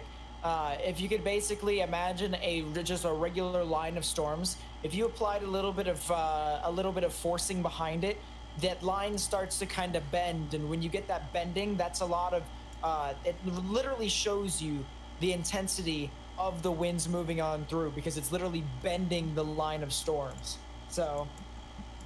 Yeah, that is really interesting to note. Yeah, these winds could be, what we're talking about, 60, 70, maybe even 75 miles per hour wind gusts as they're pushing through south central Michigan, as well as northern Indiana, northwest Ohio, in that general vicinity. When daylight comes, it's going to be hell. Yeah, I don't really want to think about that in the moment because that's just... that concerns me. Because I live in New Jersey and because our schools are stupid, I will be up tomorrow at 8 in the morning because I still have school. So, I'll be able to see all of... having school. Nate, I did not ask. I'll be able to see everything on a first hand. Tornado warning for Laporte and Stark will be allowed to expire. So, once we had 6 tornado warnings and now we have 0. Thankfully, it looks like the rotations have died down for the time being. I'm going to take a look at this and see if it's turning into a gusty wind threat, because if it does, I can... The good news, Morgan, is that I get to wake up with you tomorrow, because I actually have to upload my YouTube video for all the weather and crap. Yeah, and then if you decide to chase, Yeah, then if I decide to chase, you know, I'll officially test out my weather station on top of my car and potentially get more content for people.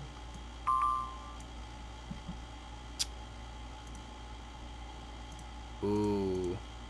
That embedded rotation in which the tour just expired for in Indiana really still looks interesting to me.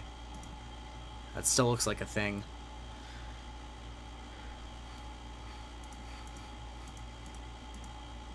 Talking about this squall lines can right produce here, chat. large tornadoes, guys.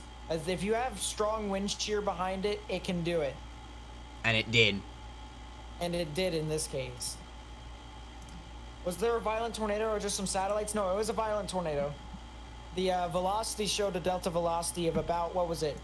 140 miles per hour, 130, something like that. The severe thunderstorm warning has been updated for areas of northwest Indiana and southern Michigan. So the severe thunderstorm warning will remain in effect until 2 a.m. for central Cass, northwestern St. Joseph, and eastern Berrien counties. That's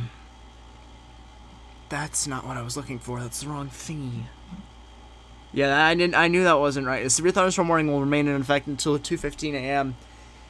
Eastern Daylight Time for western Elkhart, St. Joseph, Pulaski, Fulton, eastern Stark, Marshall, southwestern Cass, and southeastern Berrien counties. That sounds a bit more right. At 1:55, severe thunderstorms were located along the line, extending from Georgetown to near Knoxton, near North Judson, to Gifford, moving east at 45. So this is for 60 miles per hour wind gust, quarter-sized hail, and a tornado possible tag, as this is heading off towards areas like South Bend, Bremen, Plymouth, and areas south of that as well. Someone asked in the chat, What they is said, South Bend doing? They asked what areas have already been impacted by this by these storms in regards to states. Chicago, Illinois. Well, if you're talking about states, Illinois, you're talking... Iowa, Missouri, and Wisconsin at this point, and then now you're adding Michigan and Indiana at the for what's happening right now. You know, I'll tell you. What was a new tornado warning issued soon? Michigan? You're thinking, or No, Illinois? Indiana. Near Walkerton and La Paz. If you put on storm relative velocities, it'll show you perfectly. That's I was looking at that too. That's actually getting a bit more well defined now too. Oof. Yeah, we're not going anywhere yet, ladies and gents. And that ain't it. Long evening for you all, but we're devoted. Uh-oh. What is South Bend doing? That's pretty broad, too. That's not bad. Wait a minute. I would say if you're in South Bend, Take we've your... been telling you already, Yeah. we've been telling you already to get into a sturdy structure and stay away from windows, but if you haven't already, this is your reminder to stay in a sturdy structure and stay away from windows. Yeah, and maybe taking your proper precautions, because I can't make out of this whether or not there may actually be something, and it's been looking a little bit interesting. Well, again, another storm that's developing out in front of it. Same thing in Elkhart, too. You're a little bit further to the east, but you're in the same general direction of this storm that's heading through South Bend. If you're in Elkhart, highly recommend you guys stay in your sturdy structure, stay away from windows, I'd prefer you guys to go to the lowest innermost part of your building, particularly a bathroom or a closet. But if you stay away from windows, you guys should be fine right now, unless if they do issue a tornado warning on this, then you guys would have to go into, as I said, lowest innermost part of your building. Yep. Short possible severe thunderstorm warning has been issued for Cass, St. Joseph, and Branch in southwestern Michigan. That will be in effect until 2:45 a.m. Eastern Daylight Time. Severe thunderstorms located along a line extending from Schoolcraft near Three Rivers to 7 miles north of Bristol, moving east at 50 miles per hour. So this is for 60 miles per hour wind gust per radar indication. These are some of the storms that I've been talking about that do look capable still of producing a tornado or two embedded along the line. So locations that will be impacted by this include, and there's a number of them, so listen out. If you are within 5 to 10 miles of any given location here, you need to be weather aware here. Sturgis, Three Rivers, Constantine, Centerville, Marcellus, Cologne, Nottawa, Flowerfield, Leonidas, Mendon, Sherwood, Vandalia, my apologies, Donnell Lake, Fisher Lake, Jones, Corey Lake, Shavehead Lake, Clear Lake, Waikele, and Moore Park. If you guys are in that area, you need to be very weather aware and taking your proper precautions if necessary. And Nate, what were you saying? If I can sneak in here real quickly, this isn't even associated with a tornado. This is, I'm going to go report by report here. We have reports of tree damage in Hobart, as well as tree damage in Camelot, in the Camelot Estates, in Portage, as well as a lot of power lines down in Portage as well. South Haven, we've got a downed tree that caused structure damage on Eagle Creek Road, I should say. And then in Valparaiso. Thank you, Nate. There we go. Public report of tree damage around over there as well. So there's some widespread widespread damage, even if it isn't directly impacted by tornadic rotation. You can still get these strong damaging winds and upwards of hurricane force, which would be 74-mile-per-hour winds or greater. And it can still do widespread tree damage, similar to what it's been doing over in the southern portions of Lake Michigan. So just really one of those things where you have to continue to heed these warnings. And when we say get into a sturdy structure, this means business, because we already had one report of a tree that went into a home and did structure damage. I don't like what South Bend is doing, especially considering going east you still have populous areas in Mishawaka, Osceola, and Elkhart. Osceola in Indiana, not Illinois, for those that would like confirmation of that. I really don't like what South Bend is doing, particularly on radar indication. Severe thunderstorm warning for Jasper and Porter will expire, so that was the stuff that was behind everything. That has been allowed to expire by Chicago. So stuff has seemed to calm down respectively. We still do have a few rotations that we were watching closely, particularly one by La Paz, particularly one by South Bend, and maybe even one that's starting to appear up by Lakeville. Might be getting a little bit more here sooner rather than later. I'm not going off until I can be confident that there is not anything more tornadic that we need to cover. Plus, I would like to get some post-storm information out for those that are impacted. So guys, continue please to spread the word of this stream. You guys are doing a great job with that already. Just keep going with that. We need to be able to get the word out to as many people as we can. Yeah, the support from you for you guys for Morgan has been absolutely insane. You guys have been doing such a wonderful job helping us out and getting the information out to people who need it. So just keep that up, guys. Let's keep getting Morgan's channel out there so that we can continue to try and do our jobs. I said I don't like what South Bend is doing, and it now is an inflow notch from what it's looking like. So, for areas like Elkhart downstream, Mishawaka, Osceola, along United States Route 20B and 33, potentially need to be watching that out for a potential tornado. Might be a wall cloud there right now. Watch 296 is canceled. Which one was that? Excuse me. That one was freak.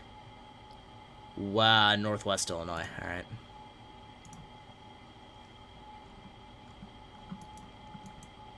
The La Paz one is starting to look better.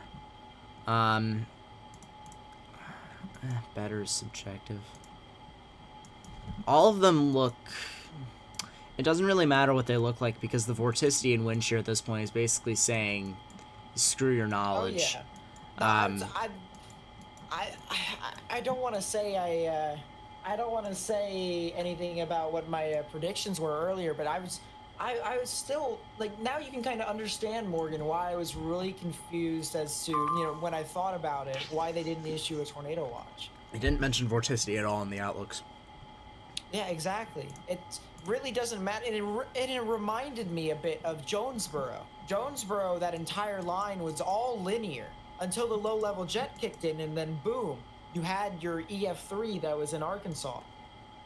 This is very similar to that situation, except storm motion is to the south and east and not north and east.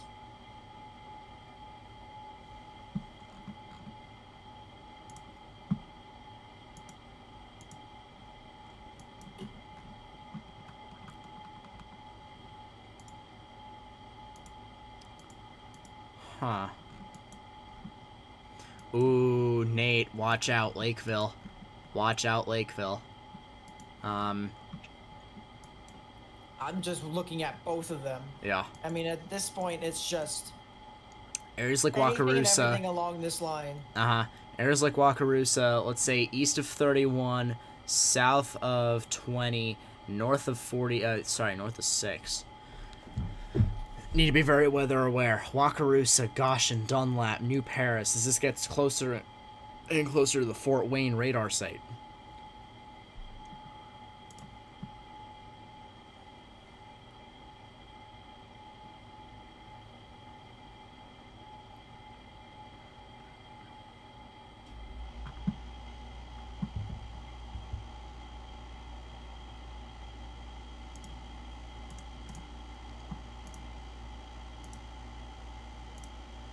Yeah, I mean, this is just... Jeez.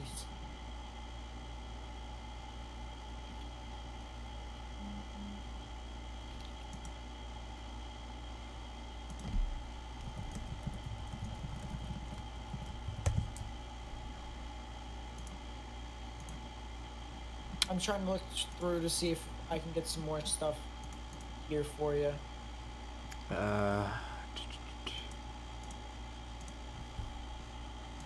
But yeah, as we've been saying, the good news is that the main threat is out of Chicago. Yeah, Chicago is basically completely clear at this point. Right. Now, that does not mean go out and explore freely at what just occurred, because that is not a safe idea. But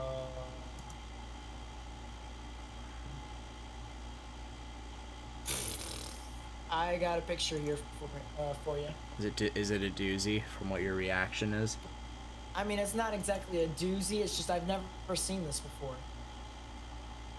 Did half of a house just get sheared off? That's the wall. The wall came off, Morgan. The wall came off on all levels.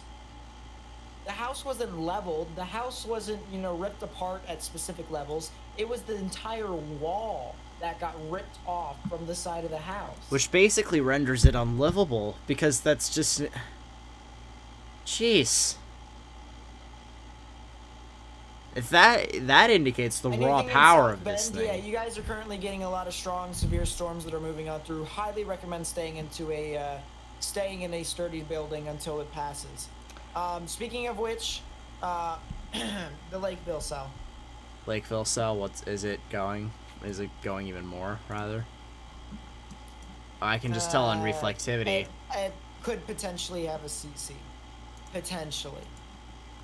That's very shallow, at least at the moment. But it's very...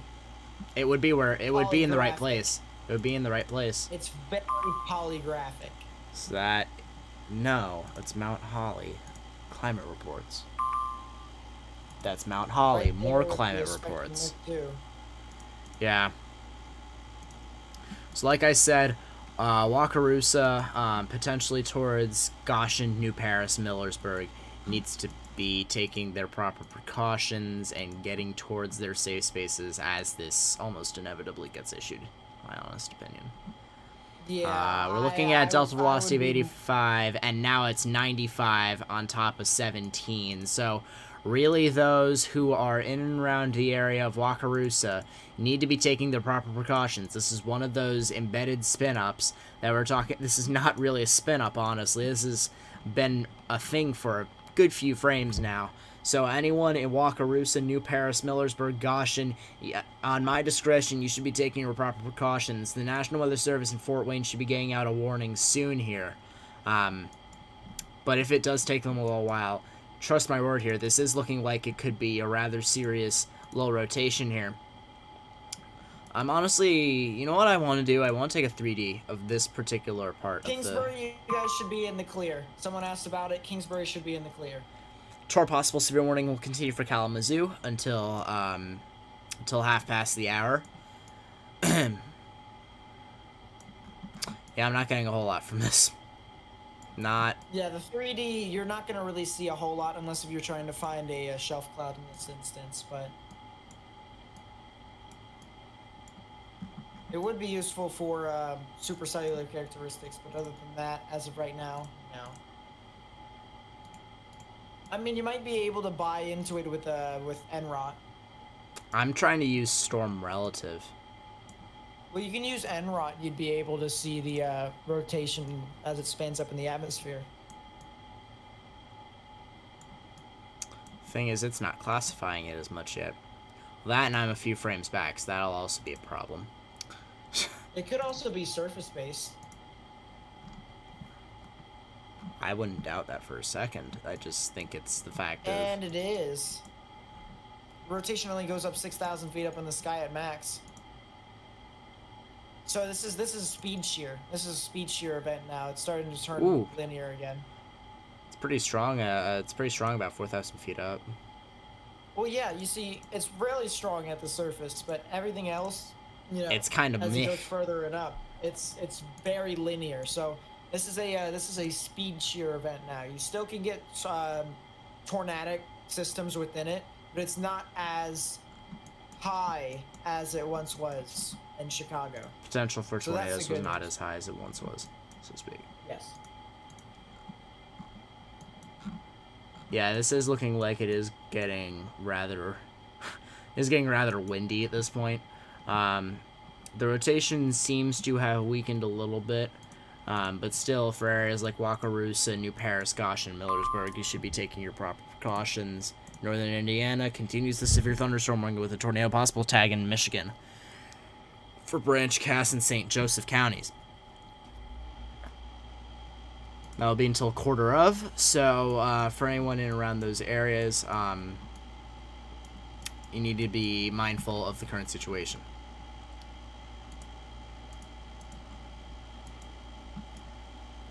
If we can get a little bit more assurance that this is going linear, I will switch over to just coverage of specific areas.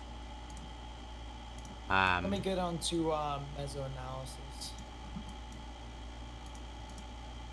That's not what I wanted. Yeah, this is turning very gusty. Very gusty. Ooh. Yeah, I'm looking at the 850 and 500. They're almost the same. If you, Interesting thing here that I want to note off of Grand Rapids. If you're looking at reflectivity just to the south and east of Kalamazoo, there seems to be some sort of indentation on reflectivity. Maybe not so much shown on velocities, but spectrum width is also there, so there may actually be a wall cloud with that storm heading up just to the southwest of Climax. either that or a huge shelf. Yeah.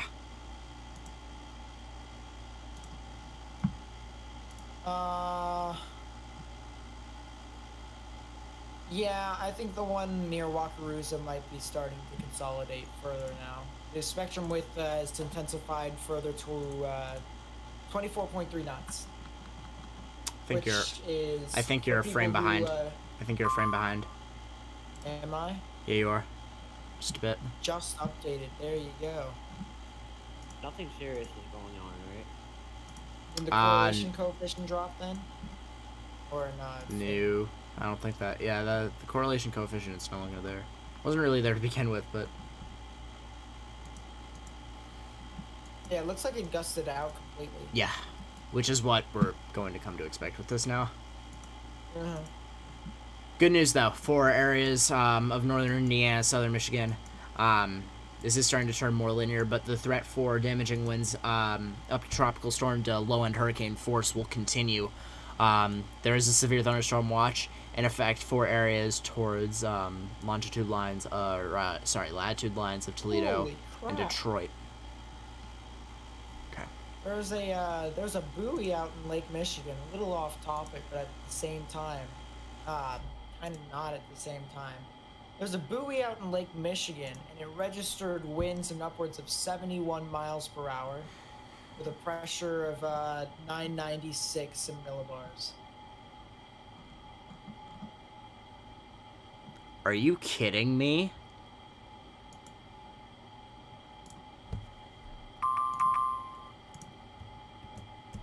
DMs, Nate. 2 seconds. That's a car. That is a car. That's a door.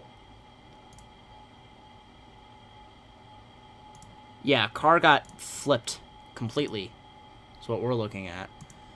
Mesoscale discussion concerning severe thunderstorm watch number 298. So I'm going to take a look at this here really quickly and see what this is all about. Could I say something off topic really quick? I'd prefer you not. Not at the moment, at least. So the severe thunderstorm warning for Indiana has expired. And the mesoscale discussion does not seem to want to load.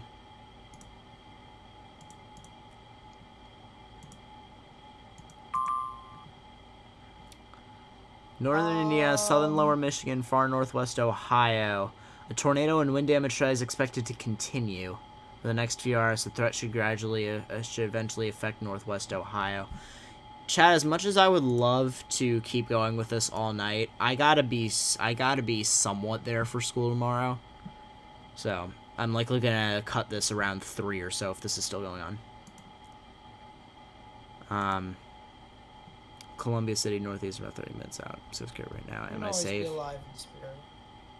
Huh? You can always be alive in spirit. Columbia City. Where's Columbia City? I feel like that actually sounds somewhat... It sounds familiar.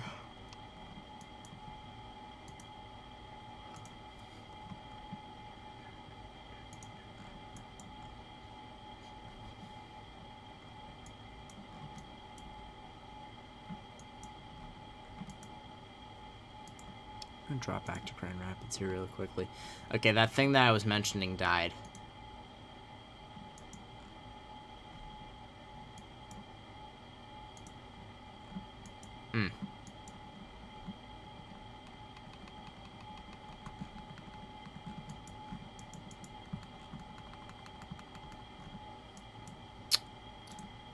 I'm still trying to find something. Not having that good of a luck.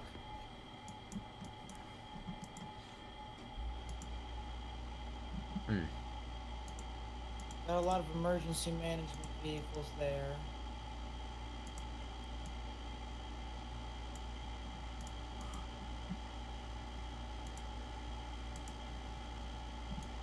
Alright, I am going to bed.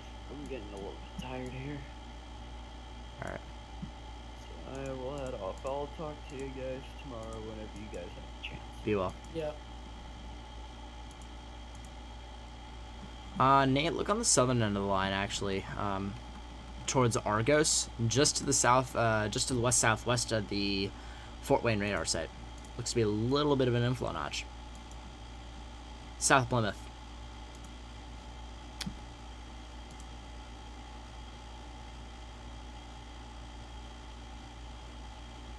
Twitter. Gotcha, Caden. 2 seconds.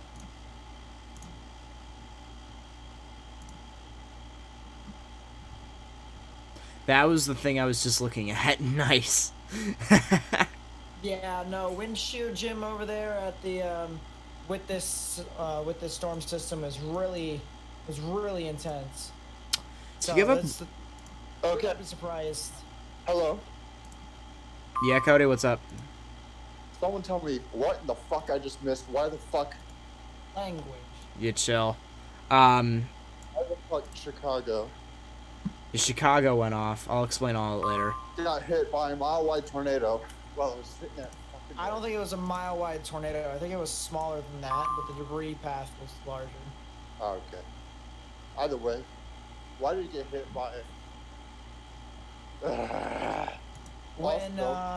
Also, how did they not? How did they PDS it, but how did they not Tory it? It's kind of uncalled for, you know, debris getting lofted to 18 plus. Is there a point if there's already a tornado warning that was issued 10 minutes prior? Tornado emergency. Not really, because from a progression standpoint, this thing intensified rapidly.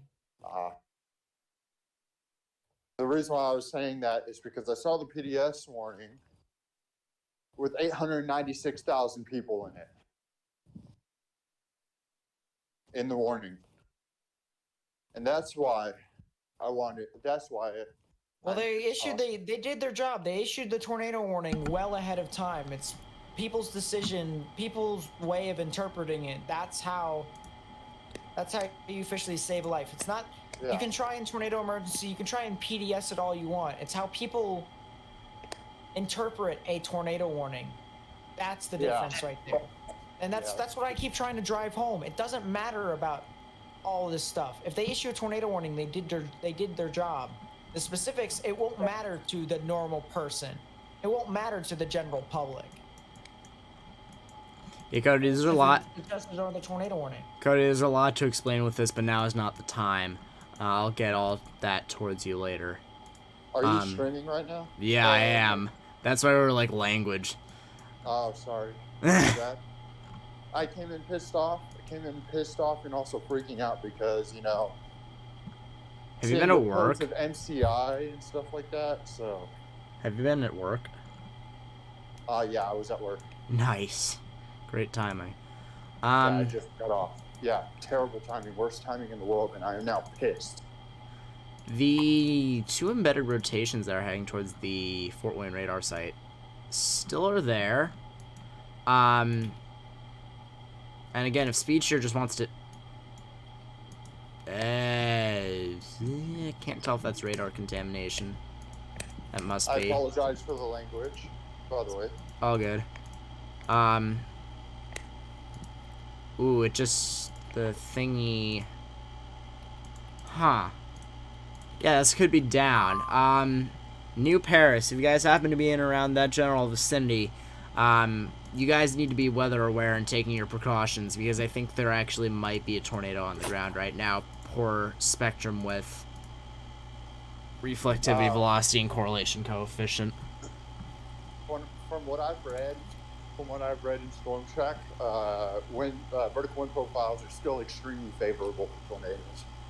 And it's going linear now. It is. Everything is surface based for rotation. Basically, there's no difference between 850 and 500 millibar wind shear whatsoever. So it's all 0 to 1 and 0 to 3 then? Well, yeah, that's why I was seeing, like the photograph from Chicago was insane. Like, I had the vertical wind profile saved on my phone from literally 10 minutes before the tornado came through. Hey, Nate. Grand Rapids radar, spectrum width by Climax, south of Battle Creek. Grand Rapids, Michigan? Yep. Alrighty, let me check my radar. Now I gotta go back through my radar scope. Good thing I have tier 2 on radar scope, so I can go back through the old radar data. Yeah, you'll want to look. You'll want to look at that later on. Yeah. What time? What central time? It was about 11 p.m. when it started, right? Give or take. Central. Alrighty. And is Mason okay? Mason's fine. Okay. Because I know he lives in that area. He lives north. He's fine. He lives north. All right, good. Yeah. Are there any other people? I know a meteorologist who's in Storm Track who's he literally lived just south, like maybe a block or two south of where the tornado hit. I think it's like Oaks Lawn. I gotta love that my YT mods at this point are just teaming up on how to take care of the spammers in chat. I appreciate y'all. Imagine dislike bombing someone who's trying to perform a community service. I hate to curse here because I rarely do on even my streams, but you're really making yourself out as an asshat here. Yeah. Imagine having that little of a life to do that. We just had a very strong tornado move through in a very highly populated area. Crap. Chicago is in the clear. You're just getting some scattered rain showers. Scattered showers at this point. Yeah. But my point is like, after something so substantial like that happening, and you have the audacity to show that kind of disrespect to the people who were just impacted. Like, why? I mean, hey, if you don't have the decency to really, or if you don't have the decency / maturity to be on this kind of public base at this kind of time, that's not on me. That's not on me. That's... How many people do you have watching currently, Morgan? He had what, 350 at one point? I had 350 at one point. That was that was in like the heat of the moment, though. Were you streaming before Chicago got hit? I was talking to Morgan and questioning as to why this wasn't tornado watched prior to it happening. And then it went, and I jumped on Streamlabs. So they said Eastern Illinois and all of Michigan have a history of not really issuing tornado watches when they're needed. Yeah, well, here's the problem, and Nate was mentioning this, it's actually a really interesting thing. The vorticity today was really above average for what we typically see, and that was not mentioned at all by anyone. At all today. Yeah, today had a more robust shear environment in comparison to recent. A lot of vorticity. Very strong southerly component from the lower levels of the atmosphere too. Oh, that was the main contributor to this, because storm motion was south and east, but you had a lot of southerlies that basically just made this thing wrap up almost instantly, and it just... I saw soundings with 50-knot lower level jet, which is a lot for this time of year in that location at that time of night. So, of course, those photographs were very enlarged, those vertical wind profiles. So we do have a new possible severe thunderstorm warning for this thing. It's the new Paris cell. I like how yesterday and today everyone expected the worst to happen during the day, when in fact the worst happened later night. Later on at night. Yeah, Miss. I was even. You can even ask Morgan. I was even planning on live streaming, but then I was just like, I'm gonna sit around here for a little bit and do a couple of my other stuff here that I have to attend to. And then Morgan and I saw the stuff in Chicago that's really started to amplify. And I just jumped on it. Yeah, Morgan jumped on it. It would have taken longer for me to set my own stream up, so I just told Morgan, I said, go do it. He said he was going to do it, and I was like, yeah, just do it. I won't be able to get my thing up in time.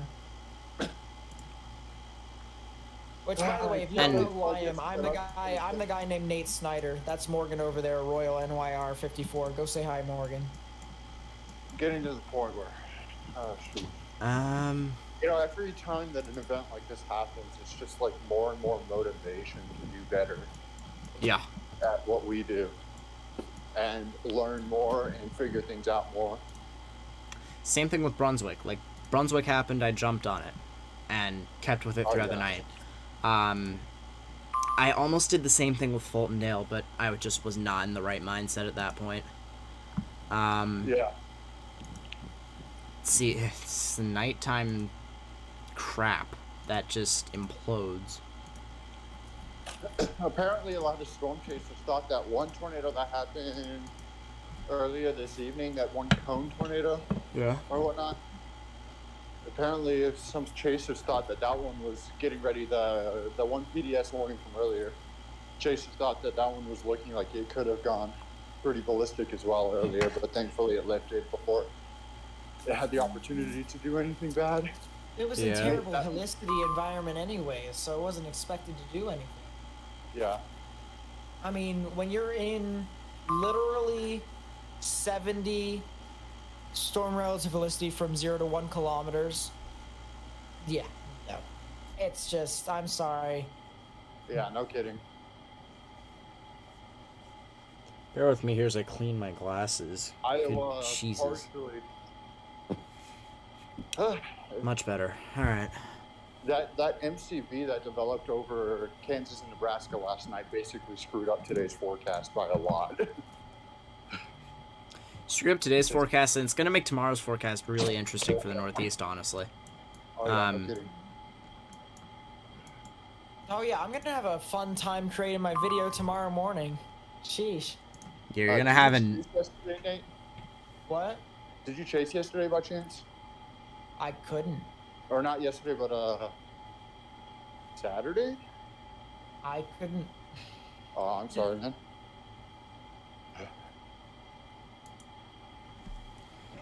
I'm trying to push him to chase today, but... It's kind of hard for me to do so. What happened? Did something happen It's not exactly that. It's just this is such a widespread event. I gotta balance between YouTube and chasing as well. I just thought I thought you may have dropped west yesterday No, no, no, no. I'm just saying. You know, with my massive following, I have to put them Yeah. first before my own Yeah, true. selfishness. But at the same time, do you have the setup to stream on your car? Live stream Yeah, like those? of course I do.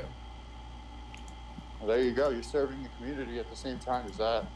Well, but that's for a localized area. I'm talking about like from a wide scale, widespread perspective. Yeah. Yeah, if it was localized, like something from August 3rd last year, I would do that again, 100%. But in this case, this is a massive, widespread event. Widespread, large scale. True. This was, you know, all the way from western Iowa into. Today was from western Iowa into Illinois and Michigan and Ohio area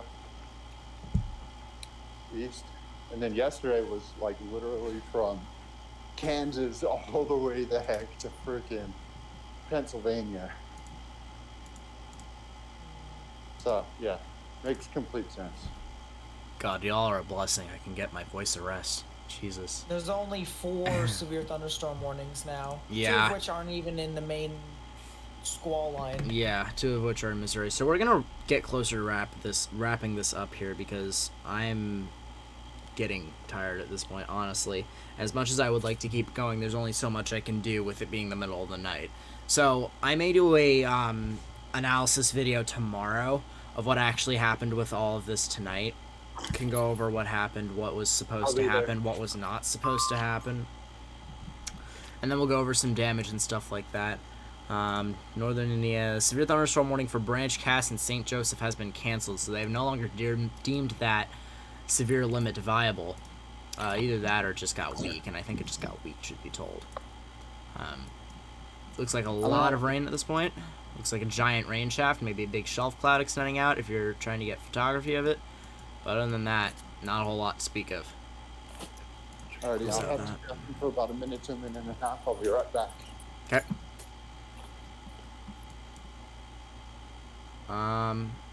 Close this too. So, just a real quick analysis of what happened tonight, because I saw a few people asking in chat, how did this happen? I saw a few people asking how this even occurred today. Well, the day started off looking like it would be a complete mess.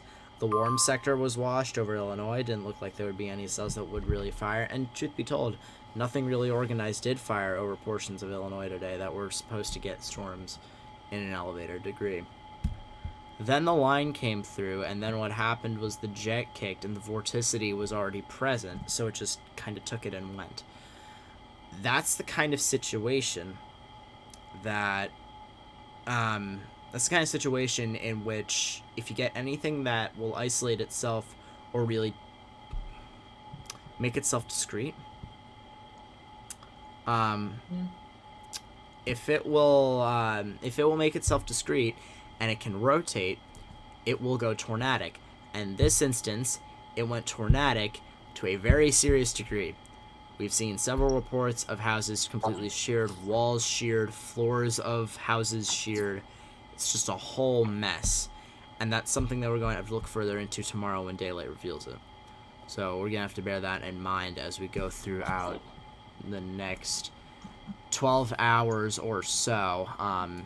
In addition, there is a slight risk tomorrow for the entirety of the Northeast. So we're also going to have to keep that in mind, the potential that this event could continue to translate up to the north and east. There are supercells that are supposed to, there are supercells that are forecast to continue up and along that general area, just south of Lake Superior, I think that is. The one that Rochester is on, I think that's Superior. Either that or it's Ontario. I don't know. No, Superior, no, that's Ontario. That's Ontario. I'm a captain. Anyway. Good job. Thank you, Cody. So, tomorrow we could be watching the supercell potential again, and now they're just issuing special weather statements for it, so it really has diminished to the point where we can get closer to ending the stream here. So I'm going to make sure that that can be the case. I appreciate all of you guys tuning in. I appreciate y'all getting the word out. This was something that really caught me off guard. I'm pretty sure this is something that caught a lot of other people off guard as well, including Nate, Mason, Cody, a whole mess of it's just a giant mess. And this is the kind of atmosphere that can be unleashed when the particular ingredients set up in the correct way. And in this case, the vorticity was an unspoken monster today. The vorticity really just kind of spun everything at the surface even more, and the holicity that was already there, and a very significant amount of it was 250 or something like that. Nate said, I believe. Yeah, that was what it started amplifying over Lake Michigan. Mm-hmm.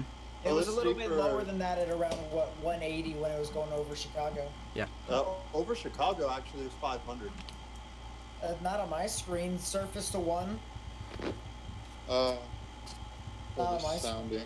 Oh, surface to 1. Let me check. I was looking at Rapid Satellite Analysis the entire time. They were saying at around, if not a little bit under 200. KLOT, which is 10 minutes before the tornado that hit Chicago, 0 to 1 of 514, and 0 to 3 569. Where did you get that? I'll send it in the chat. Because if that's true, then that makes a lot of sense.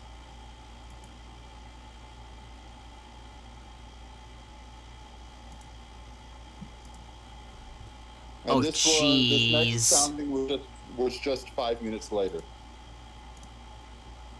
That makes a lot of sense. 0 to 1 of 537 and 0 to 3 of 611. Nate, can I send these to you in your DMs and pin them, please? Yeah. Alright, I just want to have those for future reference. But just that explains the potential, the danger that the atmosphere had today if something would develop in the right spot, and it developed in the right spot, and it went over big metro, which is really unfortunate. Yeah, like I said earlier, PDS tornado warning with 896,000 people in the warning polygon. Yeah, better part of 1 million people, which is just something you would hate to see. Exactly. I'm actually going to post the link to Storm Central, which is the Discord server that I partially run at this point. It's a good place. Yes, sorry, Nate. It's a good place to come and interact with people, learn more about weather. So if you guys are in there, I'm in there a lot. I'm talking there a lot about various weather events that could be ongoing at the time. You'll find me in there as well as a bunch of other great people. So be sure to join there if you guys are new to weather stuff and want to learn more about it. But other than that, I think we can wrap this up here. This has been a crazy night, and it looks like stuff is on its way out, which is great news for everyone impacted. So just bottom line at this point, areas of southeastern Michigan, southeastern lower Michigan, you should expect some sub-severe wind gusts to go throughout the evening as you get towards Detroit. Areas of northeast Indiana, northeast Indiana, sub-severe gusts, as well as maybe a tornado or two embedded. And then areas in northwest Illinois, you're getting up towards Toledo, you could expect some sub-severe gusts with maybe some potential for a tornado or two with embedded cells. But with everything being said, I think I'm going to wrap this up here. See someone saying DMs, so I'm going to just look really quickly. I'd like to apologize to those listening for coming in kind of raging mad earlier. I had just gotten off of work and I was hearing that a tornado was impacted Chicago, and I was pissed. I'm sorry. Yeah, I just gotta say here real quickly on a lighter note, though, you guys have been so supportive of Morgan here tonight, and I'm pretty sure he appreciates it. I'm not sure he realizes this, but he's well over 600 subscribers now, and I haven't even been paying attention. Actually, over 650 subscribers now, and he's that much closer to his goal of 1,000. So, the support that you guys have been giving him has been absolutely wonderful, and he's a good guy. He'll get you your weather information live for the most part, unless if I'm live streaming. Unless if you're viewing it. Maybe. And then I'll be with you, most likely. Yeah, then most likely he'll be with me. So But yeah, Morgan and I work and try to get information out, and it just so happens Morgan was here tonight.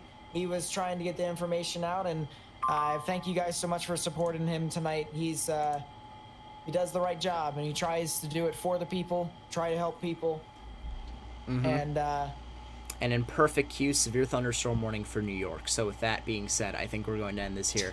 I appreciate all of you guys tuning into this severe weather coverage live stream tonight. This has been a rough night for Chicago, and it's going to just be worse with daylight.